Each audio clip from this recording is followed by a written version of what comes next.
Okay, we are live. Hello, everybody out there. Thank you for tuning in, whether you're watching live tonight or whether you may be watching later on down the road. Welcome back to the Erasmus Expeditions. Tonight we are going to be playing 5th edition Dungeons & Dragons. This is session 5, I believe, session 5, of The Ashes of Heaven, an Oriental adventure set in my homebrew world of Rostfin. And we have 5 fantastic players. I think we'll have our 5th here shortly. Hopefully he will show up. But before I get everything else kind of kicked off and started, I'm going to let my players introduce themselves, or at least the 4 that we have here. And I guess, Dave, why don't you take us out? Welcome back to Rostfin, and I will be your Ronin this evening, Longway Luke. And I am Dave with the channel Mornblade Gaming. Been kind of lazy as of late, but there are some new gameplay videos if you're interested, some Cryfoth playtesting. And so looking forward to jumping back into some martial arts ass kicking and with these fine folks and the wise words of Kenji. All right, folks, sit back, enjoy the show.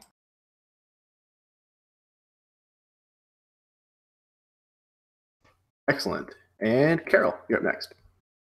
Hi, I'm Carol. I'm playing Kakasu Yoru. Yoru is a Kasbah, which is the cat people in Rostfin, and she's playing a bard. And really, I guess that's about all I have for an introduction. I don't have any fancy channel. I do have two videos on my channel, but I'm not even going to give you the name. I got to get a name. I'm going to have a name. I promise you I will have a name. I came up with it. I just haven't changed it. I heard you talking about it the other day in the group, and it sounds fantastic. I think it's going to be Dunsters and Dragons. I think that's perfect. I love it. Anytime there's a pun, you know you got my attention. Mine too. Excellent. Oh, you stupid Hangout toolbox. Go screw yourself. Oh, by the way, there's adult language on this video, so yeah. But before we get into all of that business, how about Alan? You're up next. Hello, everybody. My name is Alan, and I run the YouTube channel Check for Traps. Mainly just live plays on there, actually. But go check that out. Played with all of these fine players and our lovely DM here on multiple occasions. So got some great games on there, lovely memories. So please check that out if you get a chance. Can't wait to play. So I'm playing a monk, a Kensai monk named Soren, who trained as a hermit up in the Wudang Mountain and has come down to further enlighten and further his skills. And on his journey, he has met a couple of fine friends that he is learning to count on in this ongoing journey to save the land from an incurring invasion. So very exciting stuff. Stay tuned for some really good role play from our DM and our fellow players. Excellent. Thank you. Always great to have you back on the channel, Alan. Yeah, lots of fun stuff on your channel to go check out. Speaking of which, all of the channels that are mentioned are labeled in the description of this video below. Definitely go and check them out. Give them your love. And speaking of love, last but not least, my friend Jeff Doty. Yes, hello everyone. I'm Jeff. I have a YouTube channel. It's called Counterbalance. Feel free to check that out if you're so inclined. I'm going to be running a game on Wednesday, actually, a Harbinger game. It's going to be kind of super weird and out there. So if that sounds intriguing to you, then feel free to give that a look. I also do a podcast with the awesome Jeremy here, as well as Chad Nick. It's called The Dudes of Yore. So feel free to check that out as well, if either of those things sound interesting to you.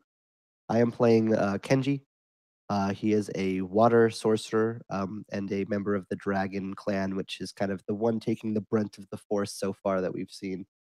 So he's trying hard to keep his clanmates alive and in the loop to not much success so far.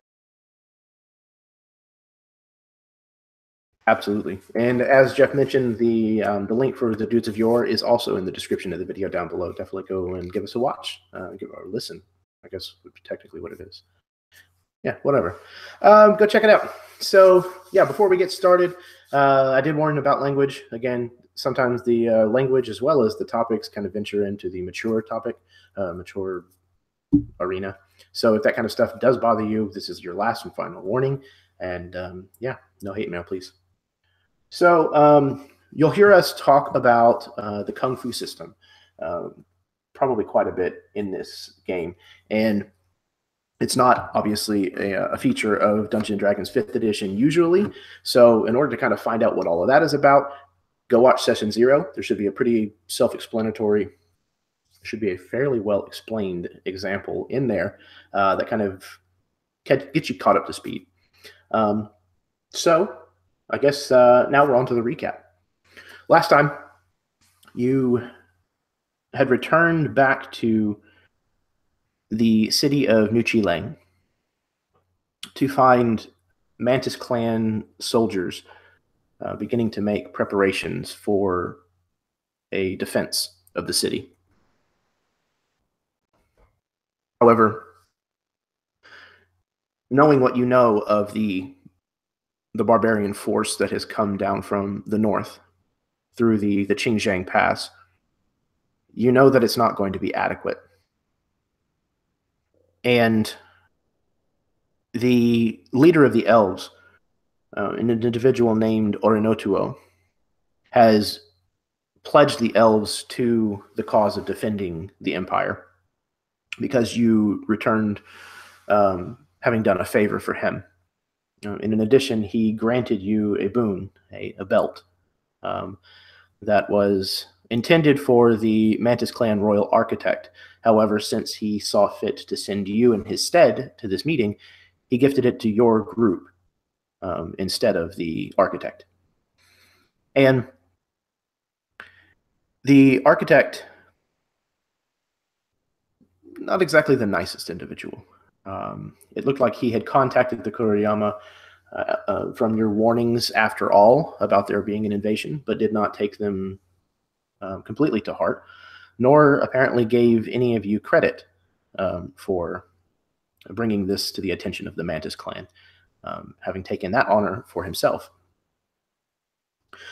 So as you were preparing to leave Nuchi-Lang, there were alarms that went up, and the black snows had started, ash falling with the snow, and fire broke out on the north side of town. Come to find out that it was refugees from the Dragon Clan and the northern territories of the Mantis Clan who were inscribed with runic, not tattooing, but just writings upon their skin in an attempt to plead with the fire spirits to effectively to ignore them, to protect them. But in the haste, likely in the number that they had to be done and in the time frame that they had to do it, some mistakes were made, and instead these individuals were opened up to possession by fire spirits. So these burning refugees came through, setting a light to the town as the fire spirits within them sought chaos and destruction. You put down several of them as you were attempting to evacuate the volunteers, or not the volunteers, the denizens of Nuchi-Lang. And if I'm not mistaken, that's about where we left off. That brings us up to speed. So we'll go with any questions that we may have, and we'll let Scott do his introduction before we properly get started. So first off, does anybody have any questions? Oh, I can't hear you, Scott. I saw you unmute, but I still can't hear you. Oh, I hear you very quietly.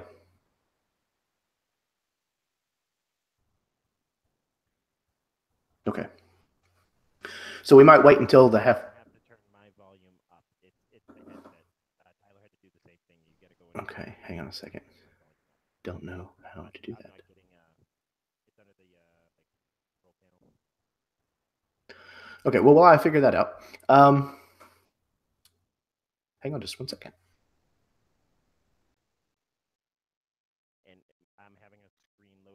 so I'm gonna have to log out, log back in.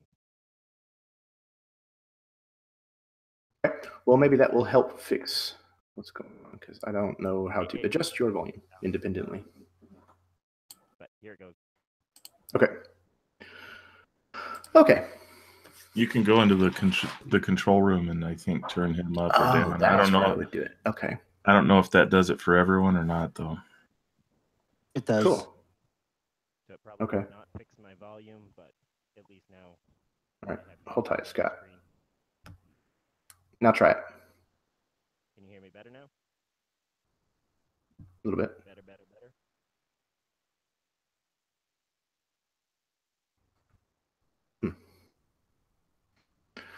Okay.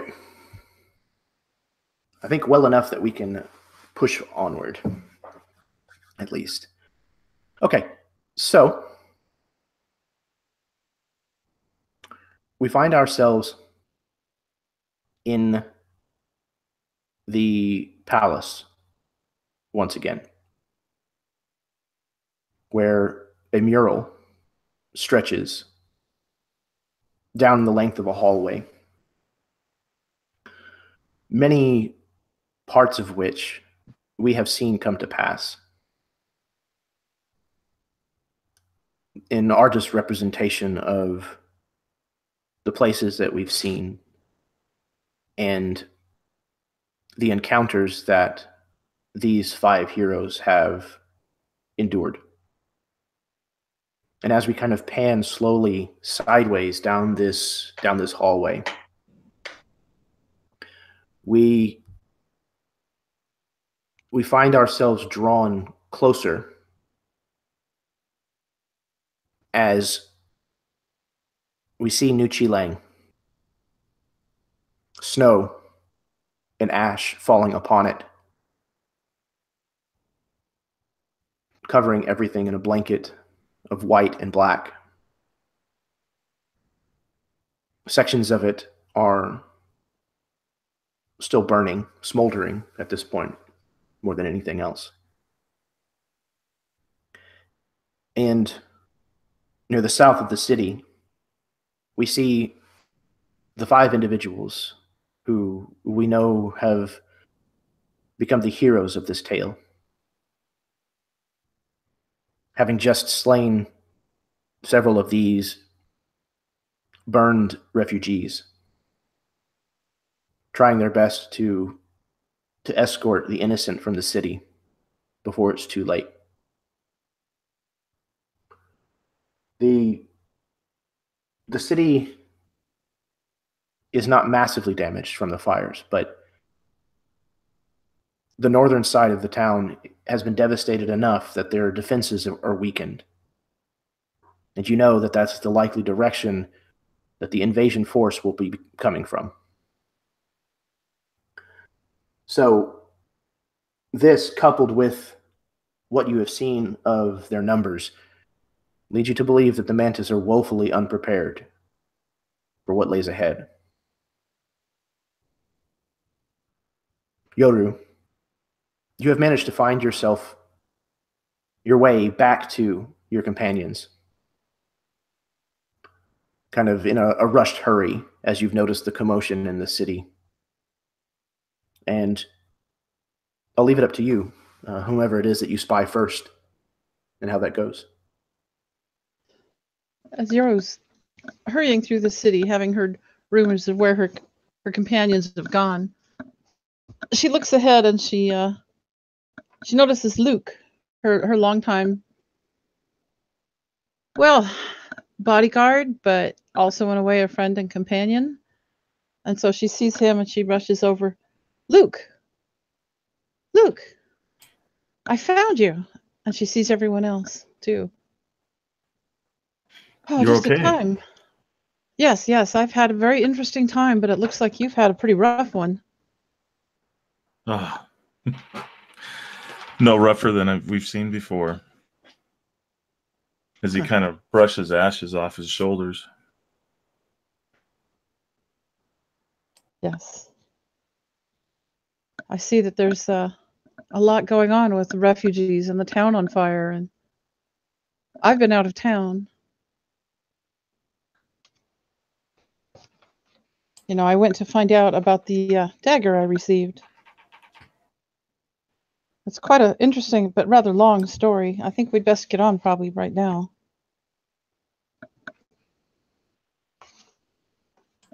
Yes, I could use some wine. And it appears that the threat might be abated for the time being, but I don't think that it is through.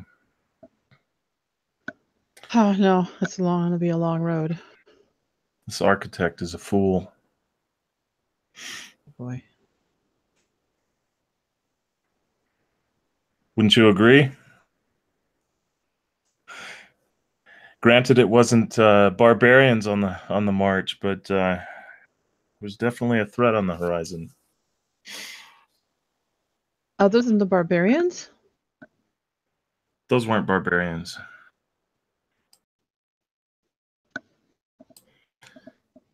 Those were Something fiendish. That's for sure. definitely something fiendish. Once mortal, but no longer. It's sad, really, but so many souls, restless souls. Oh. It's going to be hard to put them to rest.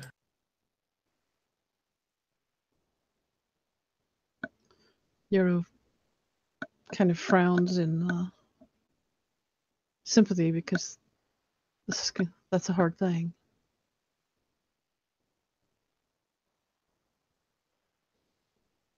But I see you all look well.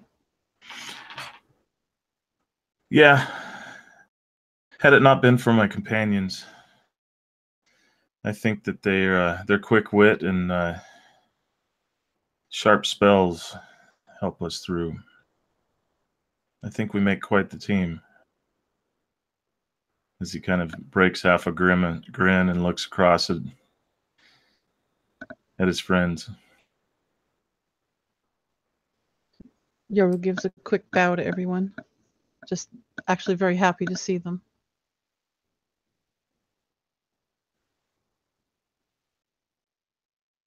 We hope that blade was worth something, considering how far it took you away from the fight.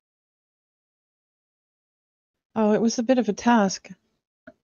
I had to go and find our halfling friend and ended up actually out of town. I had to speak with a monk that knew all about it's Black Jade, which I hadn't even heard of in all of our trading. But I spoke with Sheng Masai, and he told me, he was a monk, told me that the Black Jade comes from a temple far away that's made out of Black Jade, but it's very, very rare and very difficult to find. And that it has powers against the fiends and the undead. So maybe it will be more useful than we think, given what you've been up against.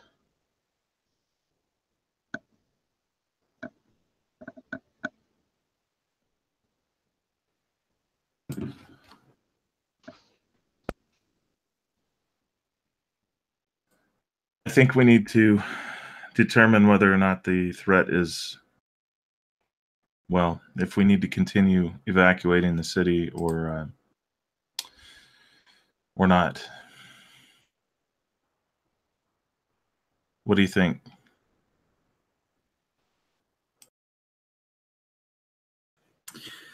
Sounds like a sound plan. And Yoru, I can sense that with you returning to our party,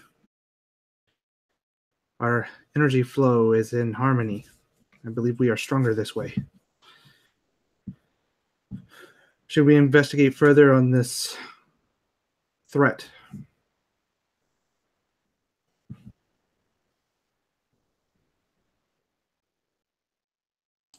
I think so.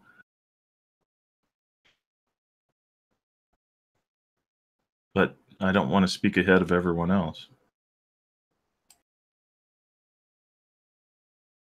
If you guys haven't noticed, I don't even work here. At this point, and he kind of like looks at himself. He's covered in dirt, grime, and he looks just as haggard as the refugees and everyone else around him. But he's just moving with the herd in this aspect.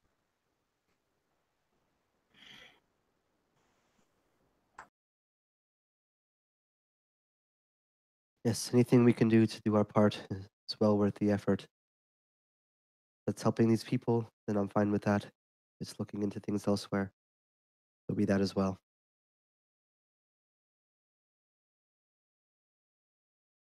We can't really move unless we know which direction we need to go.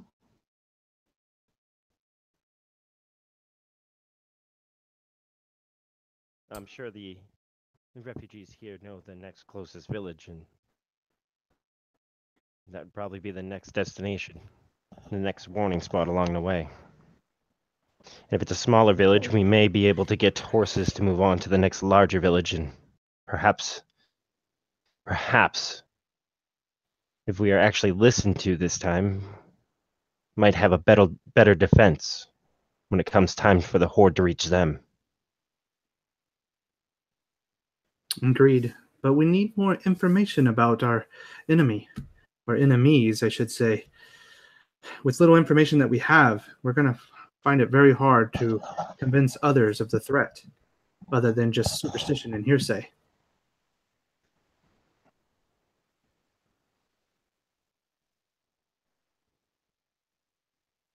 When they see the masses of people running from other towns, flooding in with nowhere else to go, they won't have a choice but to believe. That issue will only get worse. Defense isn't going to be enough anymore. Now I have to worry about all the displacement of all these people. Issues will only compound if something is not done soon and a plan formed early. Kenji speaks wise words. They will speak with one voice as to what they've seen. Now, granted, it will possibly grow in the tales that will be told, but the threat that was squashed as of today will be on the lips of all of these fine folk.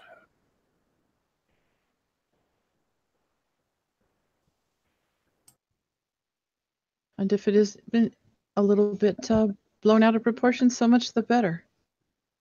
Unless everyone panics, they need to prepare. But we need a plan. Do you have any good ideas, Kenji? Or Tsukiko?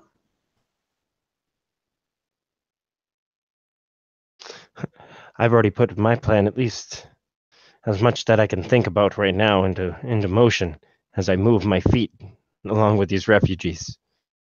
My plan is making it to wherever we need to go and figuring out how to get a meal. And he kind of like looks at his friend and kind of like, yeah, yes, food. Dumplings. And then from there, figuring out where we go. First, we must walk this road before we figure out which road we need to take.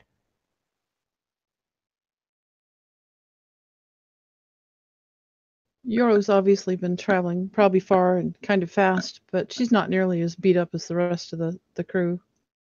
Because hers has mainly been slipping through places, going out to a hidden temple, speaking with the monk, and just getting back. She managed to avoid any fighting.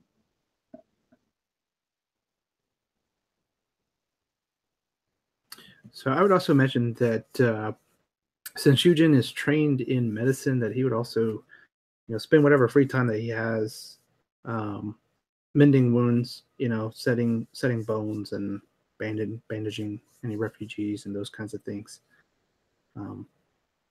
with any free time that he has. And there's definitely that it would keep you busy in your downtime, Soren Crane. Mostly burns and wounds suffered from making a hasty retreat, more than anything else. And you probably also find plenty of call for spiritual calming, healing wounds of fear and desperation now that these people have had to flee their homes in the dead of winter, no less, and on extremely short notice. So this entire group is ill prepared for this journey, to say the least. And setting out from New Chilang, you kind of have two options heading away from the horde. If you can see here, New Chilang is kind of situated on this river here. And there's a road that leads to Idonawa, which is the capital of Skorpion Clan lands. And then there's one that follows the river south and then east to Tokishu, which is a very prosperous fishing village before the river forks. The imperial capital is in Sibon, which is here, pretty far to the east of where you are currently. The road that cuts kind of, actually both roads, one goes through Idonawa and then comes south, and the other one down to Tokishu then kind of comes up northeast. Both meet in the city of Zhaotogama before then heading pretty much due east, straight towards Sibon.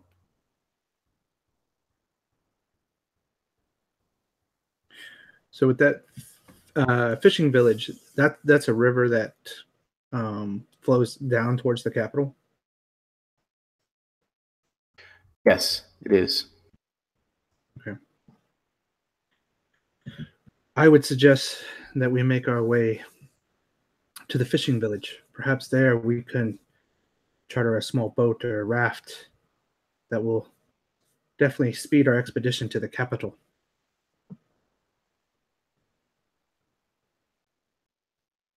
As long as I don't have to paddle, I'm good.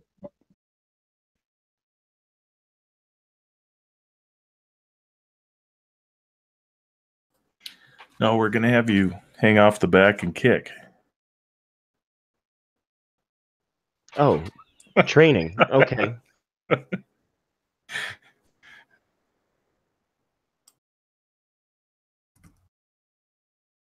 So then it sounds like the plan is to head more in a southerly route towards Tokishu.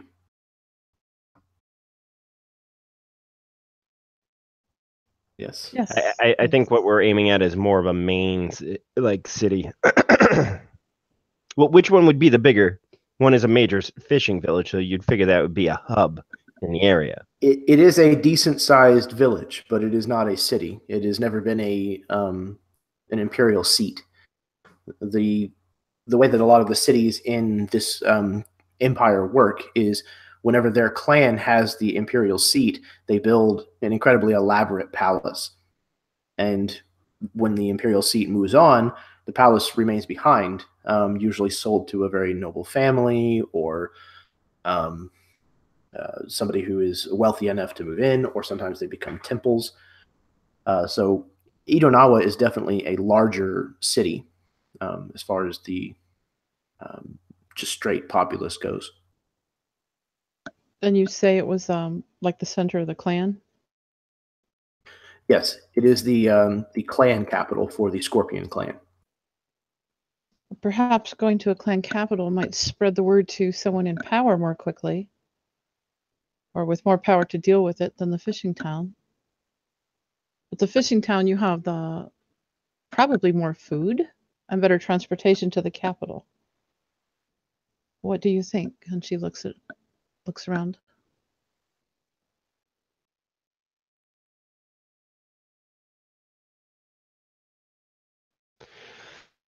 I must say, I agree. Getting to a larger city with more influence, more accessibility. The river does sound like it would be a more direct route to the main capital. But if we're looking for influencing people along the way, that river's going to bypass everyone.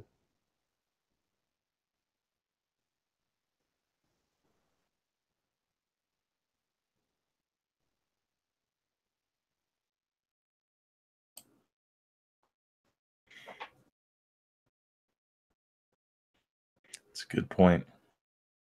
But expediting our travel to the Empire seat is also of importance.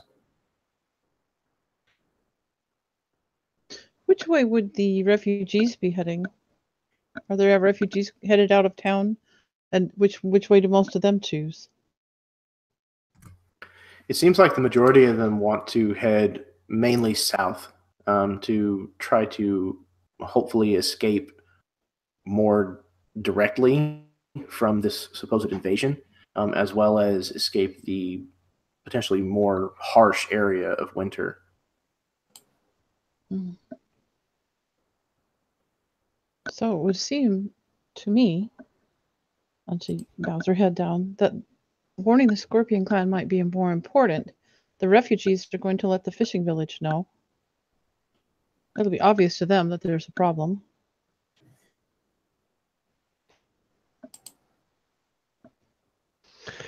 Yes, but then we run into the exact same problem that we had coming to their village. No proof of anything happening. Well, no proof that anyone will believe. Yeah. If they're all heading towards the fishing village, once again, now I flip-flop on my opinion. If everyone's heading towards the fishing village, then here's your sign that something's wrong.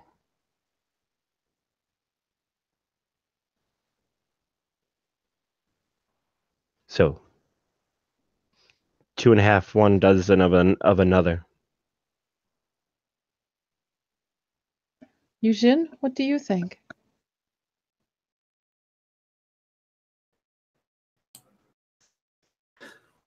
I believe our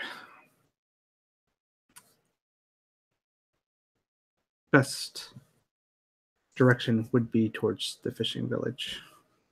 I am recalling of a story that our senseis have told us in Wudang about a scorpion who wished to cross a river. And though I do not wish for the Skorpion clan to be struck in the same way that the Mantis were, I still believe that our best course of action would be a more direct path.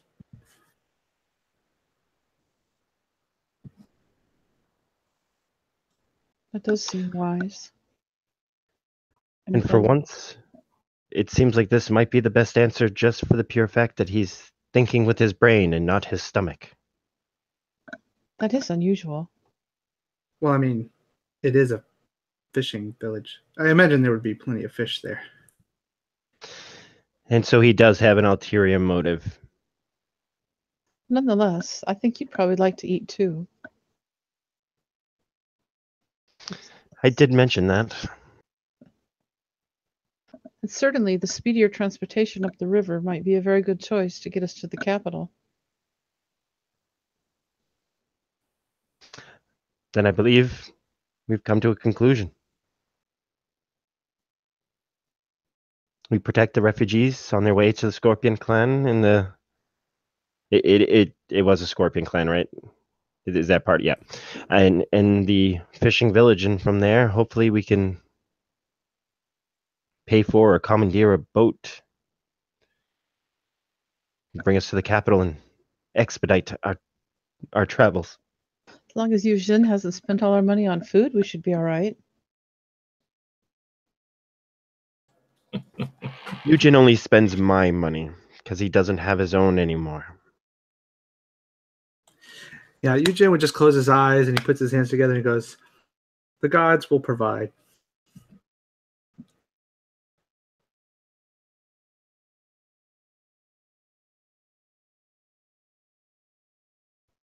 So, having set your sights on Tokishu and a more southerly route, everyone, if you would please roll me an investigation roll.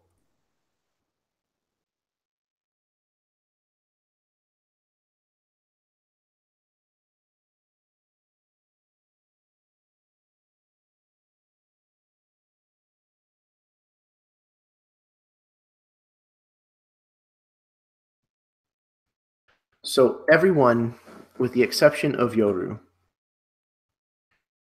in the first part of your travels, you discover that apparently the royal Mantis architect, the man known as Tamaya Kuno, had got a head start leaving New Chi. That the public, the people that you're escaping with, were told that he went to the kuroyama of the Mantis Clan in order to inform him about what happened here in the city that is to become the new capital of their clan, and to make a more serious plea with him in order to bolster their forces here and try to repel the invasion. However, Kenji and Tsukiko, the two of you discover through just additional conversation that instead of taking a westerly route from New Chi back towards Aijing, which is where the clan capital is for Mantis Clan, he apparently left by the road that you now travel and is somewhere up ahead of you, traveling instead to the south. Do with that as you wish.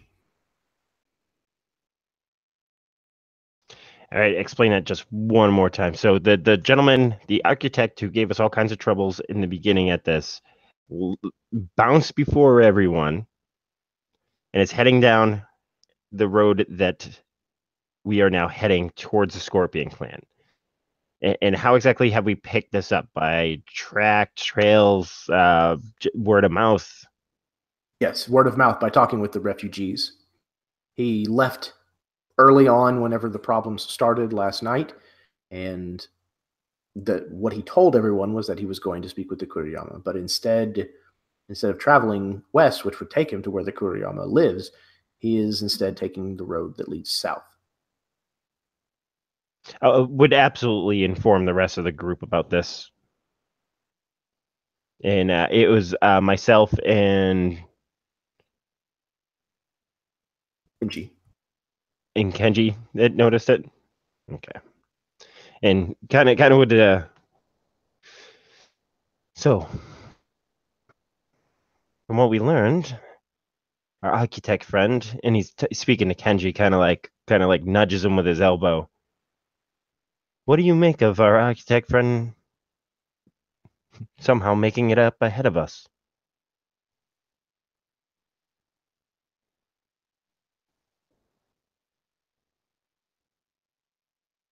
He strikes me as the kind of man out for his own gain and his own security over others, anything else.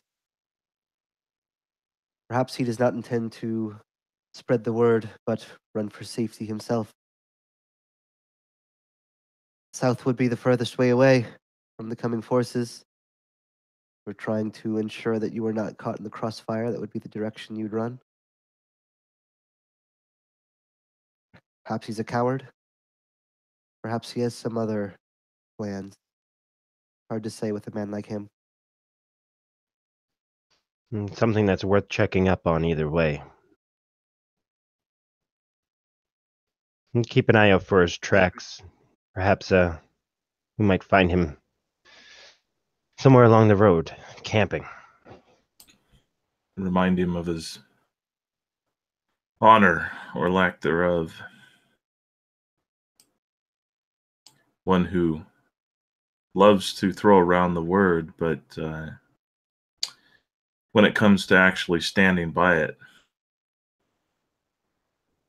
is willing to discard it like a refuse.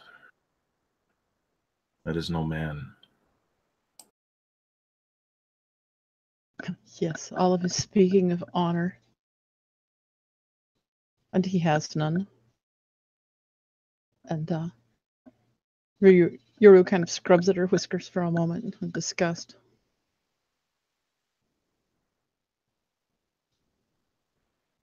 The refugees, whenever you begin discussing matters such as this, have given you plenty of space to talk amongst yourselves, not wanting to be privy or even seen as a part of this kind of slanderous conversation.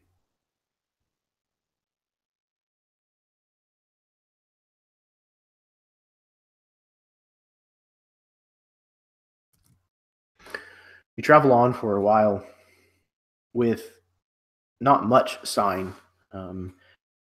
The refugees that share the road with you very quickly trample any real sign of passage that has come on this snow-covered road. But if you get out in front of them, you can certainly see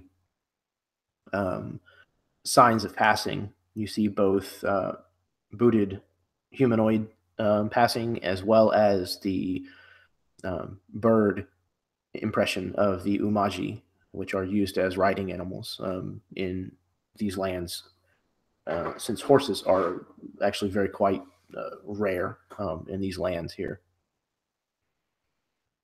And you're fairly certain that several of the sets that look like they're kind of equal distances apart for very, very long periods of time looks like palanquin carriers. So your guess is that the rumors that you've heard are probably true, that the royal architect has probably traveled this way.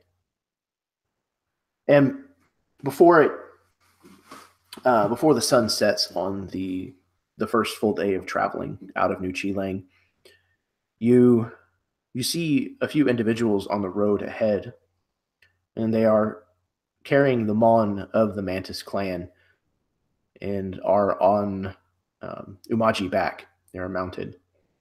And as they see the group of you approaching, they dismount and look like they are awaiting your arrival.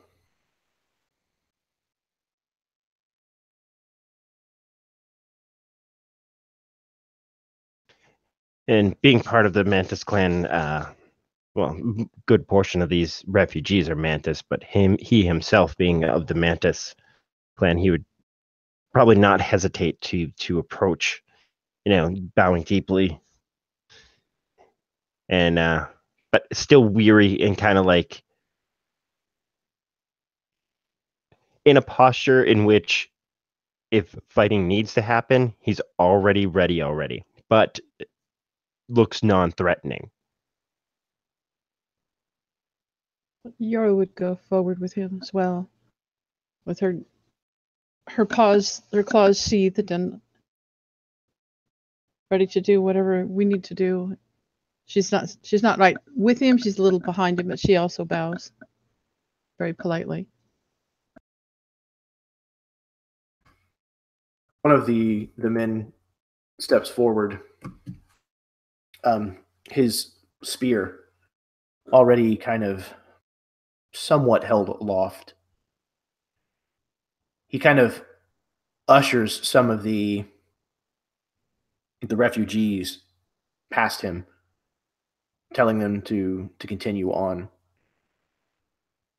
And he kind of eyeballs your group and says, "You 5, you are under arrest for starting the fires in New Chilang, causing the death of several innocents. We have been sent to execute you." By who? "We have a royal decree." And he kind of pulls a scroll out and will hand it over to whoever it is that asks. If you take it and unroll it, it is in fact a death warrant made out for the 5 of you. If anybody would like, they can roll either an insight or history, I suppose.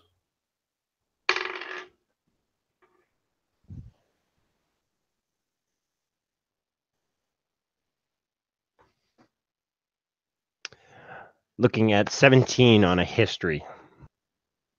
And I believe I would end up probably, since I was right there, taking a look at it or holding it. I absolutely show it to anybody that was standing there with me. And I have a 21 on insight. Yoru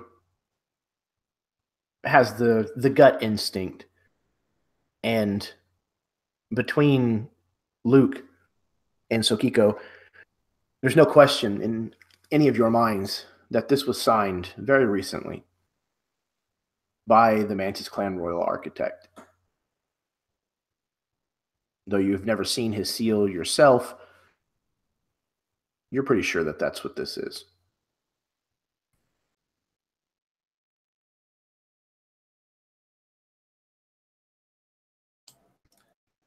Luke, Yeah, go ahead. Luke scans the document, and his hands start like going, like he's wiping something from them as he starts looking from left to right to his friends. And he nods. And he pulls his short sword and charges the guy. Let's roll for initiative. Yeah, I was about to say that I stuck out, like I would stick out my hand to like stop him. But no, we could totally fight, man. I'm down for fighting too. How many did you say there were? There are 4 of them.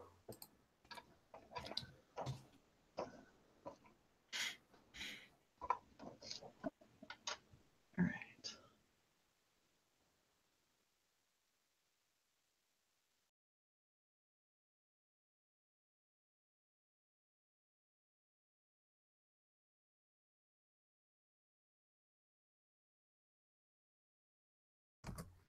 Okay. So we've got Luke with a 15. And Kenji with a 5.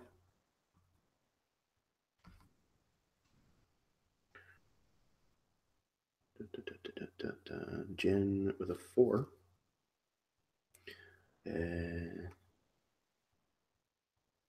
Yoru, you also got a 4? Yep. Okay. You guys can either roll d6s or determine which one of you wants to go first. Either way. Sukiko got a 16. Cool. Okay. So first up, Sukiko. It looks like you were ready for this. You knew this was going to be happening. You prepared yourself. You see Luke start to jump into action. You're just a little bit faster because of your training. So go ahead. Luke, you're in the hole.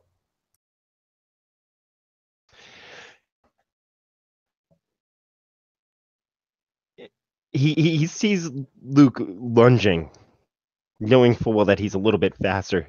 As this lunge comes forward, Suki literally like kind of rolls his back so that way his padded armor kind of hits the flat of his blade as he's lunging forward, rolling it out of the way. And what I'm going to do is I'm going to attempt to, where I'm standing so close to this gentleman who just handed me this edict,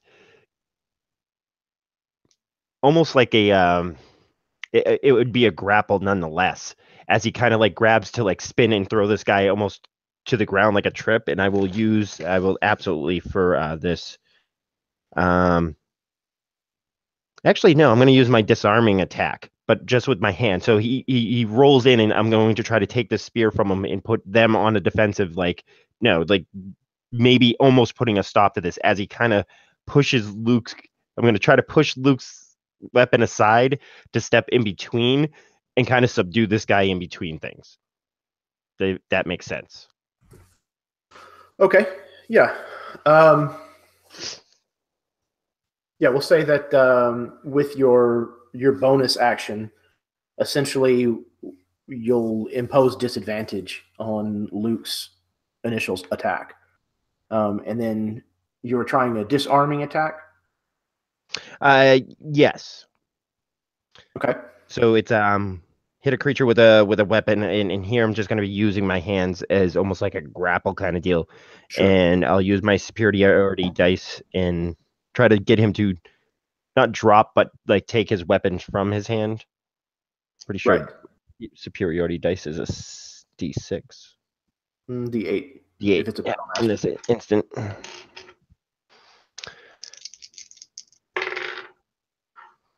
All right, so the attack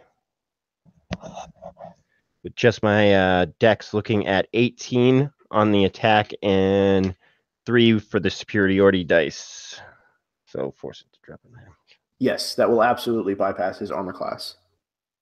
The superiority dice doesn't count. That counts towards any damage that I do, but I'm not looking to do any damage. Just maybe that would help. Even the 18 alone will bypass his armor. So you successfully kind of hit the middle of this spear, causing it to kind of resonate and shake and tremble kind of in his hands. And he loosens his grip enough that you're able to kind of strike it a second time and actually knock it up in the air. Now, go ahead. What he would be attempting to do this to put this man on the defensive in a point of like catching the spear, and now it's like the tip is at his throat. This does not need to happen this way. We just fought a major battle to free these refugees from this building. Whatever this edict says, we know who it's from. And he would mention the gentleman's name, and this man is trying to cover his ass more than anything. If you wish to die, then attempt to fight us. Otherwise, we're bringing these people to this village, and we will speak to any authority when we get there. Anyone else have anything to say or disagree with me? And he kind of like say it to his friends. It's all been a misunderstanding. There's no reason for us to fight. If this decree is, as my friends say, signed by the architect, and this is a ruse from him, we are not the enemies here. The other 3 samurai have definitely kind of snapped to attention, kind of starting to ready their weapons as well. The one who has had his weapon stolen, though he has this spear pointed at him, and it has caused him to kind of reel back on his heels, looks defiantly kind of in your direction, and he says, "If you must kill me, then kill me. I have an edict from my lord that I am to carry out, and if I do not, I will die nonetheless. I would rather die struck down by you here in the road than to shame myself by returning as a failure." Well, you wouldn't be returning as a failure. We'd be returning with you. My job is to execute you, not to apprehend you. You question the honor of my lord. It is the least I can do to die here and now.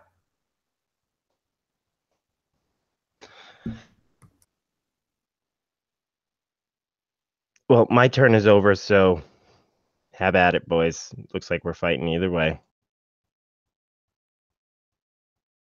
Luke?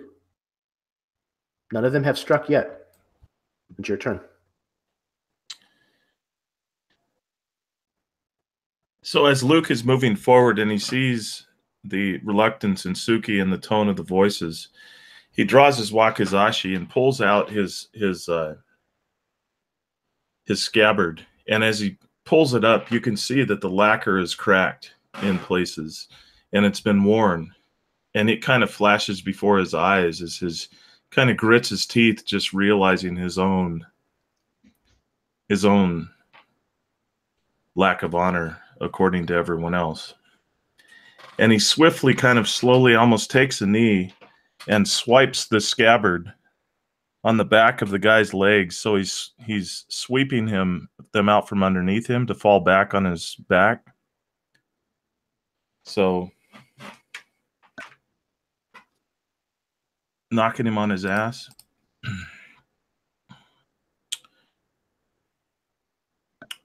And I'm going to use precision attack on that. Would you consider the scabbard a trained in that because it's like my wakizashi in size? Yeah, I'm fine with that. Okay. So that is a 16 to hit. Not quite. This kind of is going to glance off of his armor as you kind of reach down and strike. It kind of catches the back of his leg, and though it kind of knocks his leg a little off kilter, it's not enough to actually send him to the ground. He kind of scowls in your direction. You are Ronin. You dare to strike me? And I'm going to headbutt him.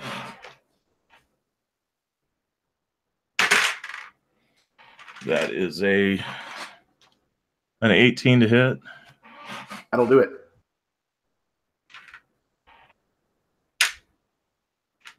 That is 8 points of damage. And I am going to continue with my action, moving forward to the next samurai,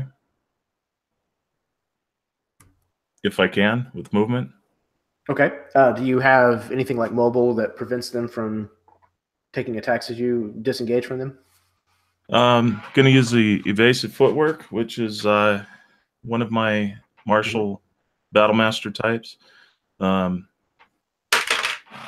I'm going to add 7 to my AC. Oh, rolled a 20. So it's 24. Yeah, I just It's rolled a a crit. 20. So yeah. Okay. Okay. So he brings this spear around and strikes you. Goodness gracious. Okay. You're going to take 24 points of slashing damage as he drags the tip of this almost naginata-like spear kind of across both of your hamstrings as you run away or step away to engage another opponent.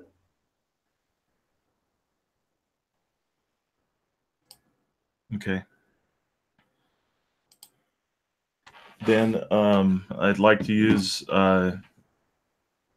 action surge and battering of the gates, 3rd level, to move in a straight line and end in an attack.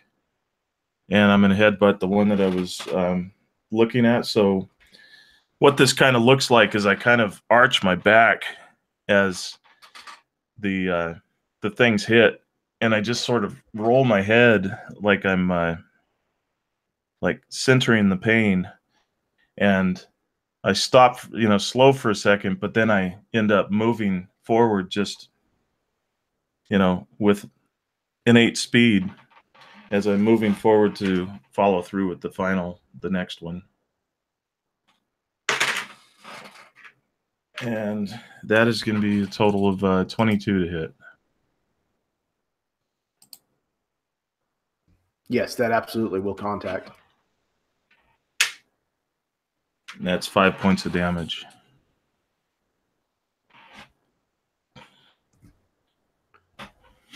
Both of these men have been staggered, injured a bit, but it doesn't look like they are any stranger to martial contest.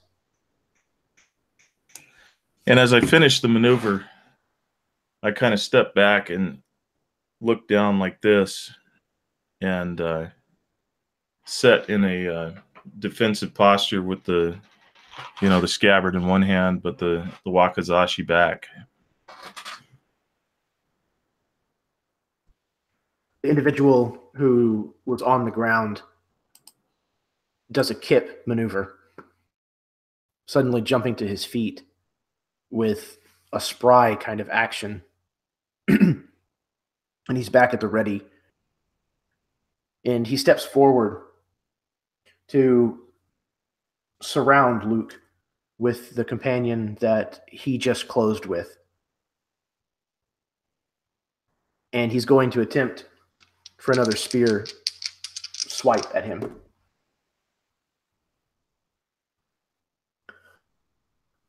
Does a 16 hit you?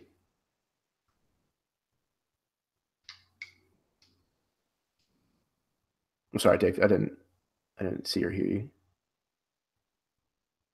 Oh, I'm muted. I'm talking to mute. So a 16 will not hit me. I have a 17. Okay. So I would imagine that as it strikes, he's got his wakizashi back, and he kind of pivots and, strikes it away. You kind of hit it kind of below the head of the blade, and there's a kind of hollow thunk sound as you kind of give it just enough strength to make it barely dodge you. It probably scratches the outside of your armor, but misses making purchase on you. The other individual, the second whom you closed with, is going to take the advantage of the lapse in your defense to step forward and likewise try a thrusting strike at you. This one to the tune of 21. That's a hit. But this time only doing 4 points of damage as the blade bypasses your armor just enough to graze your skin, enough to draw blood, but not a mortal wound. The other two are going to turn to other targets, one of which closes with you, Scott, and is going to attempt to strike at you.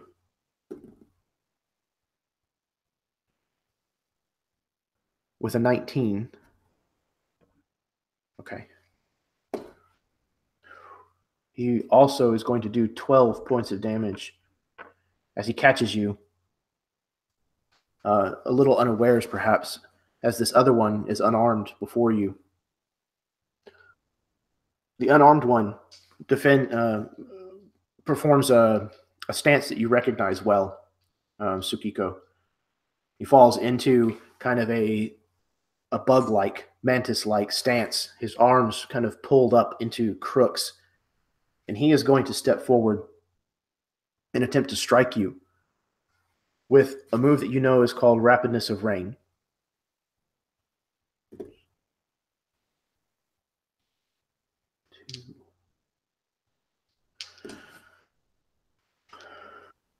Okay. He lands 3 rapid-fire strikes upon you. You're going to need to make a strength saving throw, if you would please.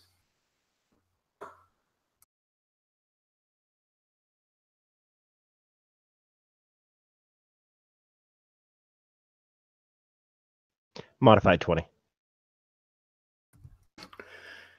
You feel the points when he is lashing out these rapid fire, very stiffened fingered jabs at you, hitting you in pressure points. You kind of start to feel your muscles wanting to cramp, wanting to atrophy and pull in. But you manage, just probably through the sheer understanding of the way this works, you manage to fight it off and stay limber and mobile. Kenji, it is your turn.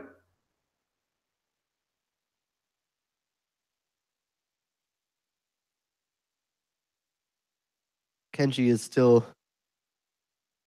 feeling the wounds of the last battle, the battle before that and before that. And this fight to him seems so foolish, but yet here they are. But first priority is his safety. So he brings his hands up, and then around him there's a burst of mist that turns almost into like a cloud of fog in the shape of Kenji where he just was. And then as the wind blows this fog, the mist disperses and the fog clears, and there is no one there. No Kenji nor anyone else as he casts invisibility. With that, I'm going to move a couple feet away to keep myself out of the distance to try to form up a better plan.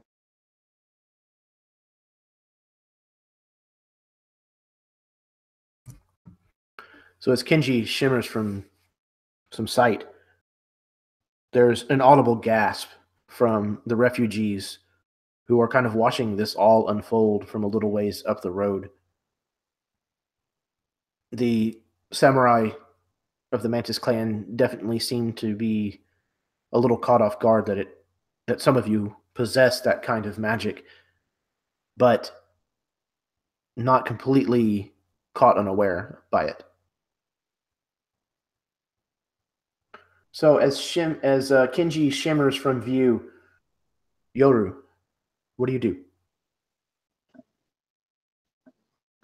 Yoru looks at picks the one that seems to be the leader of the group. I'm not sure exactly which one that would be.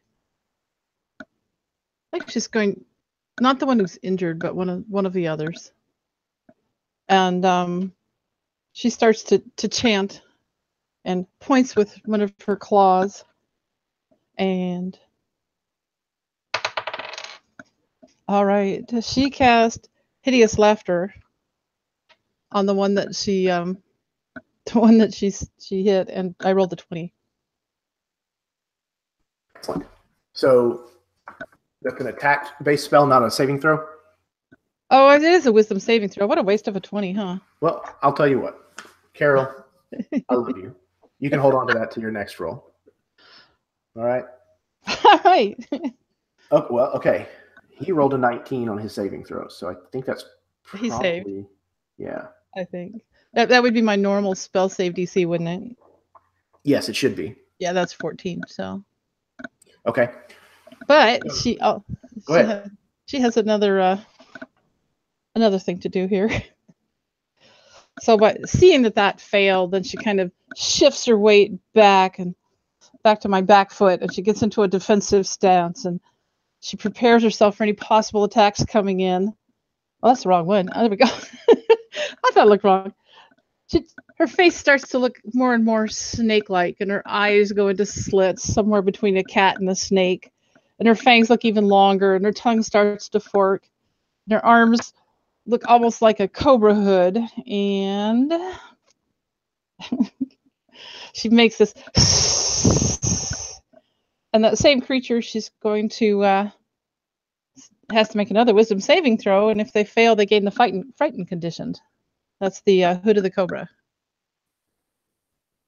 Though he manages to ward off your spell that threatened to make him laugh, he recoils as you take on the visage of a giant hooded snake. And indeed, his eyes widen, and it looks as though he is ready to run. And from there, I would say she probably used up her turn. She wasn't within melee distance of anyone, was she? Oh, I do not believe so. I didn't think so either. She's going to back up some more and give herself room. Just put a little more distance. Okay. Yep. Kind of back up towards the edge of the woods, kind of at the edge of the road there. Jen, it is your turn. Yeah, Jen steps forward and says, although I respect that you are honor bound to your lord, unfortunately, I cannot allow you to carry out your orders. For you see, the gods have put us on a path. We must see it through. And I look to my companions and I say, we need not take their lives, but only prevent them from causing any harm to us.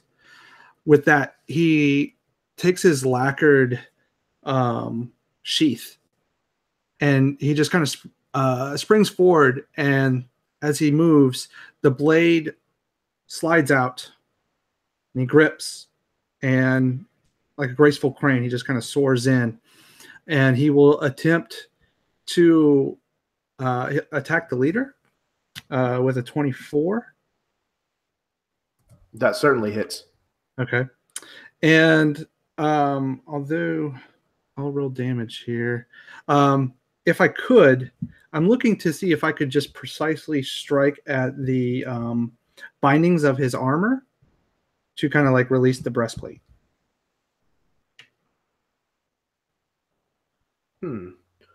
Okay. Give me a d20 roll. Right. And what was the attack that you had just got? It was a 24. Okay, a 24 would be a modifier of +7. So add 7 to whatever you roll on the d20. Okay. So I got 21. Okay. So you managed to hit a couple of the places on his armor, his half plate that he's wearing. This kind of metal and lacquered leather that is made to look almost like the chitin on a bug. And several of the larger pieces that cover his chest kind of fall through his robes into the snow on the road at his feet. He kind of looks down in disbelief.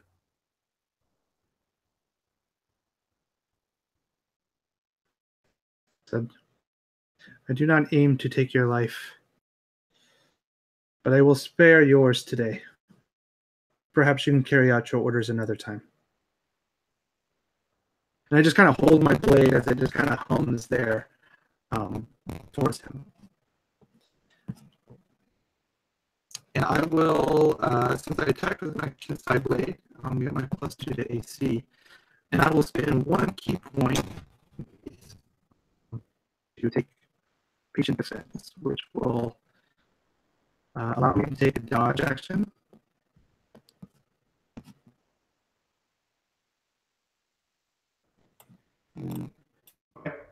So I've got from you, you're going to be kind of falling into maybe a defensive stance to try to prepare yourself for any counterattacks that may be coming your way. Yeah, so I hope that fixed it. Yeah, so I'm in a dodge position, so basically any attacks against me have disadvantage. Excellent. Okay. So as this battle kind of starts to unfold, one of these samurai, though unarmed and somewhat unarmored, seems to be ready with his martial arts to fall back on. And another of them seems like he's ready to cut and run. But the other two seem to be ready to do their duty, though you can easily tell by their expressions and their body language that this is not necessarily a duty that they take lightly, nor that they're enjoying carrying out. You can see that there is a mild amount of doubt, perhaps trepidation, at their lord's orders. Several of the refugees are speaking on your behalf, but timidly so. You can tell that they're reticent to speak up against the actions of the samurai of their own clan. But we are back to Tsukiko.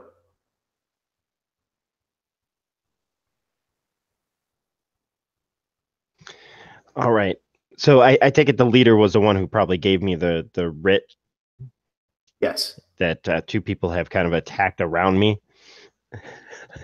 All right. So Alan had just gone in to this guy, like around me, and cuts the armor off as it hits the ground. And Suki's still sitting there holding this spear where this guy's throat used to be. And he just kind of shakes his head, plants the spear tip down into the ground. I'm going to use it to kind of like pole vault almost over Alan's character as I come in, jump kicking this guy in the chest, pushing him even farther away, kind of like just getting him out of here and maybe 1 down. And then, so what do you want me to roll athletics for the acrobatic attempt or anything? No, just roll up the attack. Just regular attack. All right. Yeah, figure using. That's going to completely and utterly miss. I have 1 point of inspiration. I'm going to use it because I want this to hit because it's already sounding cool to me. There we go. Looking at 18 hit. Yes, that would hit a fully armored one of these individuals, but especially now that his armor has been somewhat compromised, it absolutely makes contact. And what do you want me to roll for just pretty much jump kicking this dude? You're not a monk at all? No. Okay, so unarmed usually is a single point, so do a D4 plus strength or dexterity. Or if you'd rather, you can treat it as a shove attack. It's just 6 points. It's gonna do some damage. It's a jump kick to his unarmored chest right now, and he just uses this spear to pole vault up and just comes right in, kicking him. And I figure the gentleman, the other one who attacked him with the 3-point strike, is close by. That was him. Oh, that was him. Okay. Mm-hmm. How far away do you think I pushed him? Am I able to? Yeah, I still have movement. So I come in with the exact same attack. So I'm going to use the Mantis style hooking grasp, an additional attack against an adjacent target per point spent, a pinching strike dealing 1 point of damage. I'm going to do the exact same thing back to him. So if you don't want to count the damage and just go with whatever status effect it would have given to me. But I'm going to put more points into it because I actually have a double 6. So I'm just going to romp this guy. That's hopefully okay. Just like totally seizure his whole body. Like it ends up hitting so many pressure points that his body just pretty much locks up and almost becomes paralyzed kind of deal. What are your thoughts on that, my friend? So yeah, the double 6s will allow you to make basically 6 of these rapid attacks. And you just roll them up as normal, and we'll see how many of them land and exactly kind of what happens from there. Rolling 6 D20s. That's kind of absolutely new to me. And one more. And then you are a student, so you get to add either one of your 2 Kung Fu attributes to it based on Mantis style. That's definitely going to be dexterity. The first one is just a glancing hit, so isn't the second, but the third comes in for 17. The fourth comes in for 19. The fifth is also a glancing hit, but the last one is actually a modified 20, as he has that same finger grip, that point, that this Mantis arm coming in and just as he just starts tapping around this guy. And of course the guy's moving, he's already damaged a little bit, so not every strike is precise, but he just comes flailing back in at him. And as this kind of rain of blows kind of falls upon him, he manages to shrug off some of them, but half of them still manage to find their target on him. And you hit him once underneath the armpit, and you can tell that one of his arms kind of falls almost limp down by his side. It looks like it's either gone numb or he's lost control of it altogether. Luke, it is your turn. Okay, so how many people are still around me? I've still got 2 that are flanking me, right? Correct. Yes, 2 of them are flanking you.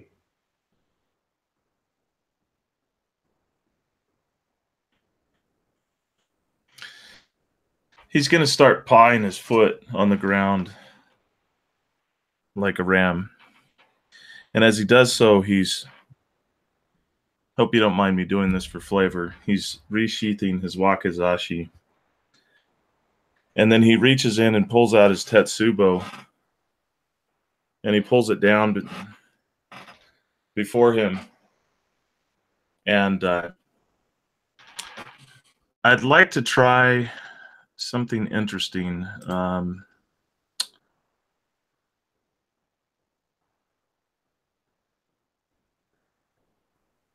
I'd like to try...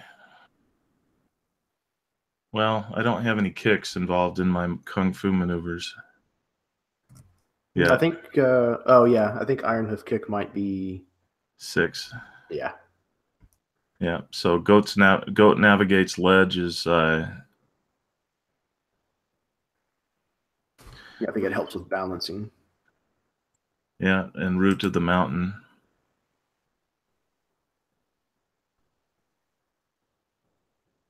Okay. So what he would like to do is I'm going to use a bonus action as I'm using my Tetsubo to center myself to take on my second wind. And that's a 5-point bonus. Lovely. Is what it is. Okay. And he looks down at the Tetsubo and says, Ikazushi, may it not be the day that I go to meet my father. And he brings it around in this just huge arcing attack. And he's swinging it around behind him, and he knows he's going to miss the guy, but he's trying to make him feel uncomfortable because he is using a spear. And then he's just going to try to just do this overhand swing on this guy in front of him. So, swinging the Tetsubo two-handed.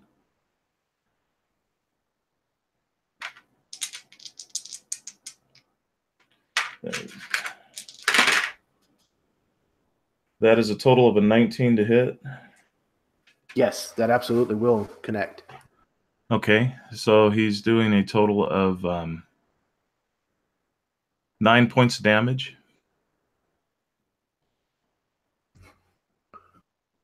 Okay. And he kind of staggers back under the blow of this Tetsubo. But you can tell that these are made of tougher stuff than regular soldiers. These are, in fact, trained samurai of the Mantis Clan. And though the blow would have likely laid another man out, this individual is still in this combat. Okay, I would like to expend the 2 points for the Goat Navigates Ledge then, and I would also like to use Evasive Footwork once again, and I'm going to roll the D8 to add to my AC, because I'm going to be moving out of, I'm going to try to, I'll explain it in a moment. So that's a 24 for AC. I'm going to try to, as I'm connecting with this guy, I'm trying to drive down into like his neck and where his shoulder meets. But then I'm going to, I would imagine he went with it somewhat. So I'm going to allow the Tetsubo to slide down, and I'm going to kind of roll around to his side and try to get out and roll behind him, getting out of range of the other guy. So I guess in a way it's doing a sort of a tumble through. So I'm behind the guy and then away from the other guy. Okay. However, you are breaking engagement with the second spearman, who will take a wild swing at you with his naginata, missing desperately, probably because of the sudden reaction of his companion to the Tetsubo strike that you brought down on his shoulder, as your Tetsubo kind of follows through and collides with the snow, causing kind of a temporary confusion as the snow kind of plumes up. You manage to kind of roll out from between them and put them to where they're not surrounding you any longer. Okay, and then that I reposition my stance and then square off again and begin leaning my head down and again pawing at the dirt again, and like do the come again. Once again, he kind of scowls at you. A Ronin standing his ground and much less trying to best them is insult to injury.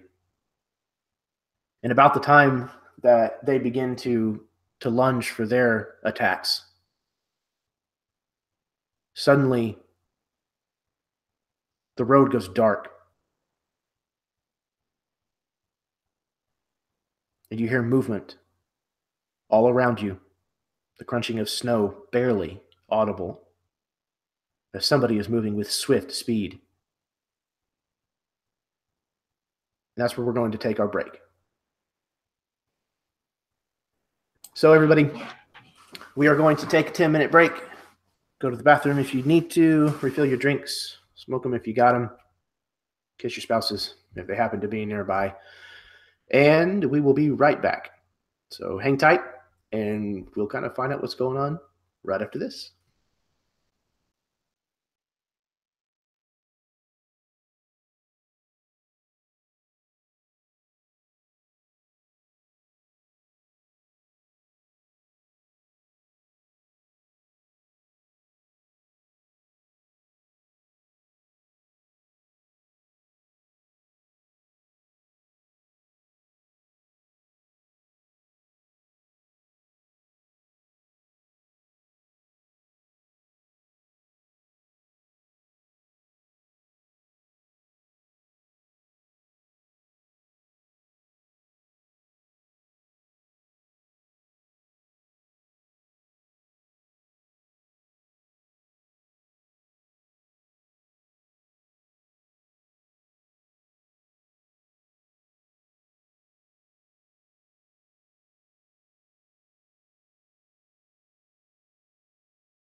Okay, I am back.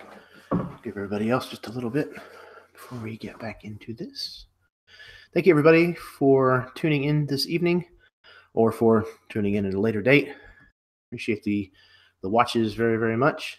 Feel free to leave a comment, like the video, subscribe, hang out. There's a lot of games that I run on this channel. This is, I think, my 52nd. Hopefully there's a lot more to come. So cool. So we've got a couple people tuning in this evening. little bit of kung fu action on this Monday night. Hopefully everybody's week has started off relatively well, at least, for being a Monday.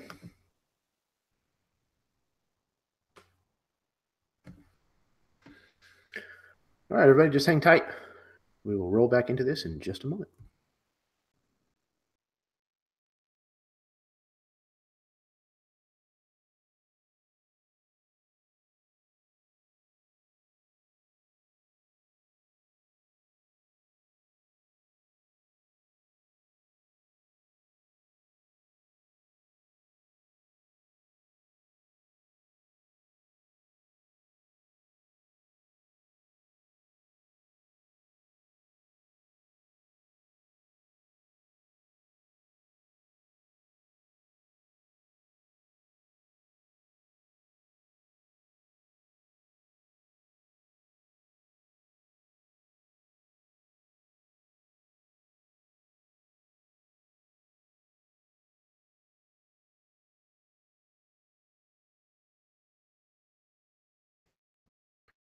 While we wait, Tyler has asked where the concept of Rostfin has come from, which is the name of the world that this is kind of set in. So I'll just kind of talk about that before we get started here. So effectively, I was always relegated to the role of DM in our group, which I'm perfectly happy to do. I enjoy DMing, and I really enjoy kind of world building and that process. But I got very tired of every time we decided to play D&D on a Saturday that was coming up or whatever, I would rush to put together a map, name cities and towns, mountains and lakes, and all kinds of things in order to get ready to prepare that. Not even speaking about story and bad guys and any of that kind of stuff. Eventually, I got tired enough doing that I just decided to use all of the stuff that I had already created and kind of create a planet where all of those continents existed in one place. So that was kind of the genesis of Rostfin, was just so that I had a permanent place to keep going back to places to reuse, a history to develop, things like that. And from there, because it was a whole world, I decided that I didn't want all of it to just be centered around medieval European culture. I really liked the concept of, an Asian culture or a Greco-Roman culture or an Egyptian culture. Another game that I run on this channel is called On the Rise. It's another campaign that I'm running currently, and it is set in a different place of the same world. And that part of the world is Egyptian themed. So whenever I started on that, I started doing research into the different cultures and stuff, and I kind of fell in love with a lot of the mythology for the different places and the kinds of monsters and heroic, epic stories and stuff that they all kind of contributed to Dungeons and Dragons whenever it was in its infancy. So I decided to just kind of take that and push it in the various directions. So in the Greco-Roman area, you're going to face Gorgons and Minotaurs, and Satyrs are a playable race. And in this one, there's a lot to do with nature spirits and demons and things like that. So yeah, that's effectively it. But I've been working on Rostfin for a little over 15 years at this point, and it's it definitely doesn't feel like it's 15 years of work. It doesn't feel like I've accomplished that much. So, but it's always fun to put it out in front of fantastic players like this and let them kind of add to the world and kind of make it their own. It always adapts and grows a little bit, so it's always very exciting to watch happen.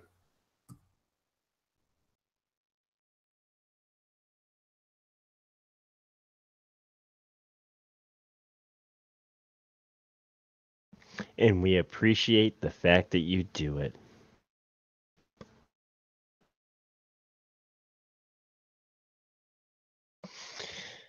I went in to check on the little lady and the girlfriend, and the girlfriend is snoring her head off, asleep, and my daughter is sitting there, all 2 years old, all in her onesie, with her tablet in her lap. I open the door. She looks up like, "What?" I'm like, "Let's go to bed, hun." And she's like, hey, she didn't say no. Well, she was just sitting there playing Sesame Street games on her tablet. All right. You could be watching YouTube and all the kid trash that's on there. Yeah. Yeah, there's some pretty bad stuff out there. Oh, they cracked down on that hard, though. Mhm. Like, real hard. There's a couple of lawsuits going on now, too. That one channel, the Erasmus Expeditions. Bad news. Bad Yeah, news. yeah. Especially with all that fucking swearing and the kids and stuff. You know. Kids, listen, Uncle Jeremy. Don't swear. It's really fucking bad when you do.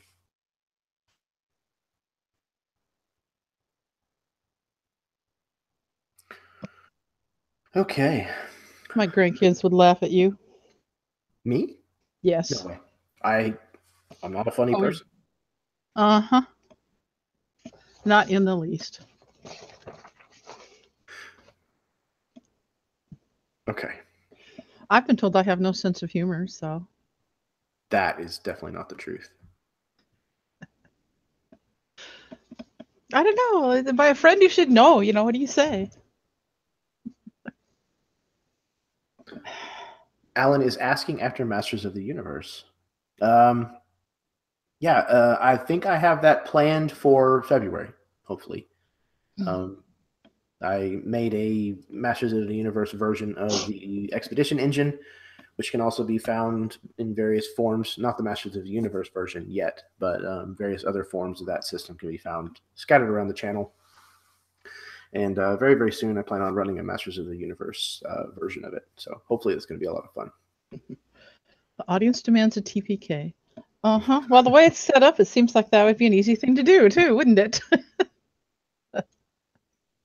I demand you kill the audience. Let's try that. I could do that. Fight back. Could. Audience, take 20 points of damage. Audience, take a sleep spell. Ooh, there you go. Make them all go take a nap. We could do that without a spell if we're not careful.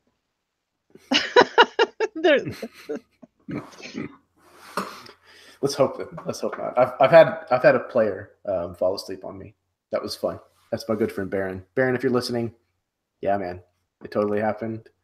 I called you out. No, he's Eastern time zone, so he gets tired much earlier than most of the rest of us, and he works real hard. So yeah, totally I hear that, man. I hear that. Yeah. Sorry about that. I was taking care of something with my brother. Not a problem. Hope everything's all right. Thank you. Mm-hmm. Brothers, man. Yep, almost as bad as children. Oh yeah, there's a story there, a tale to be told. But I have a few of my own about my brother. Yeah, I love my family. Hey, it's family. You don't have to say anything more. I have a brother. I know about that. Okay, so when we went to break,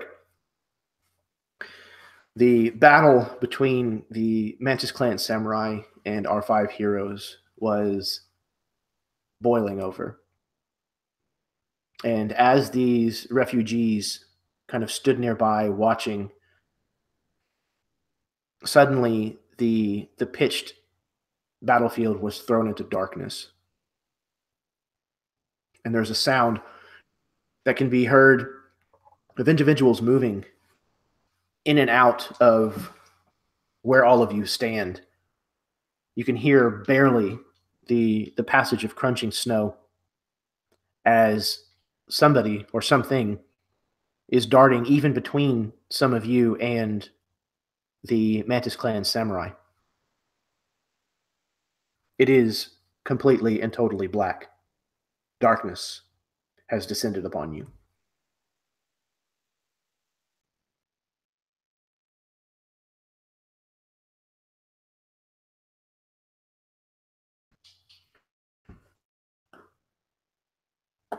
Three of the Mantis Clan samurai cry out from what you can only guess are wounds that have been inflicted upon them. And in addition, Luke, Kenji, and Jin, the three of you, as long as your armor class is 17 or below, are also struck. Oh, I'm sorry, Kenji, you were invisible. That is correct.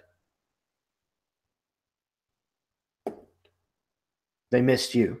One of them did attempt to attack you, but apparently was not able to find you. Those of you who are hit,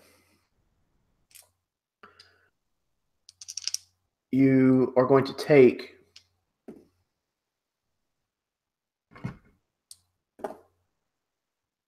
8 points of slashing damage from blades that come from the dark and make purchase against you.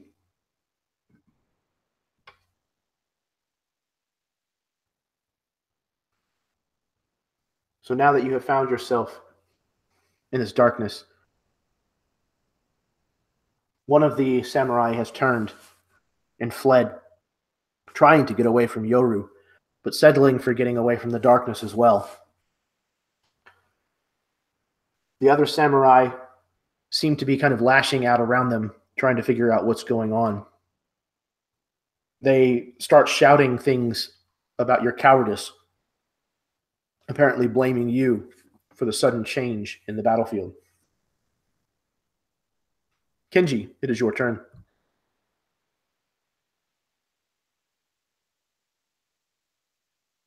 Kenji is caught off guard by the sudden shift in from light into complete darkness, and he can feel the whir of someone trying to attack at him, just barely not being successful. And with that, he's going to realize that the position that he's in, he can't really do much. I'm guessing his knowledge of magic would be enough.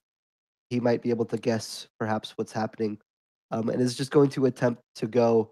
He was already kind of outside of the battle, kind of moving away a little bit. He's going to continue that trajectory to see if this is like a bounded darkness or not. Just trying to get outside of it with his movement. And you step maybe half of what you are normally able to cover in a short distance, and you find yourself stepping back out into the daylight, seeing the refugees further up the road looking incredibly confused as to what's going on. And as you kind of look back behind you, there's this almost cloud, like a lingering thick cloud of black kind of hanging about the air, but the edges of it definitely kind of look like smoke. They're kind of wispy and trailing off. You think you see an individual kind of duck out of the darkness and then back in, seemingly obviously unaware of you being there because you are invisible. This individual is dressed entirely in black, including his face, leaving only the area about his eyes open.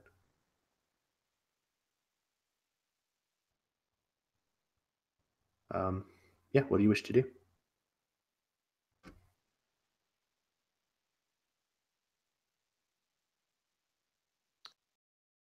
Yeah, Kenji would just yell to just yell out to basically everyone. The darkness comes from their magic. It's only in a range. If you can step outside of it, you'll be able to see.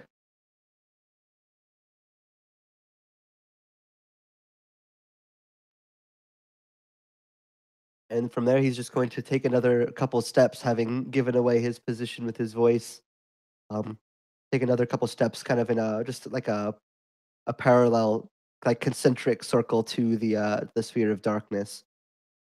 with the rest of his movement and continue to wait. He doesn't want to make himself visible with an attack while there's still so many enemies.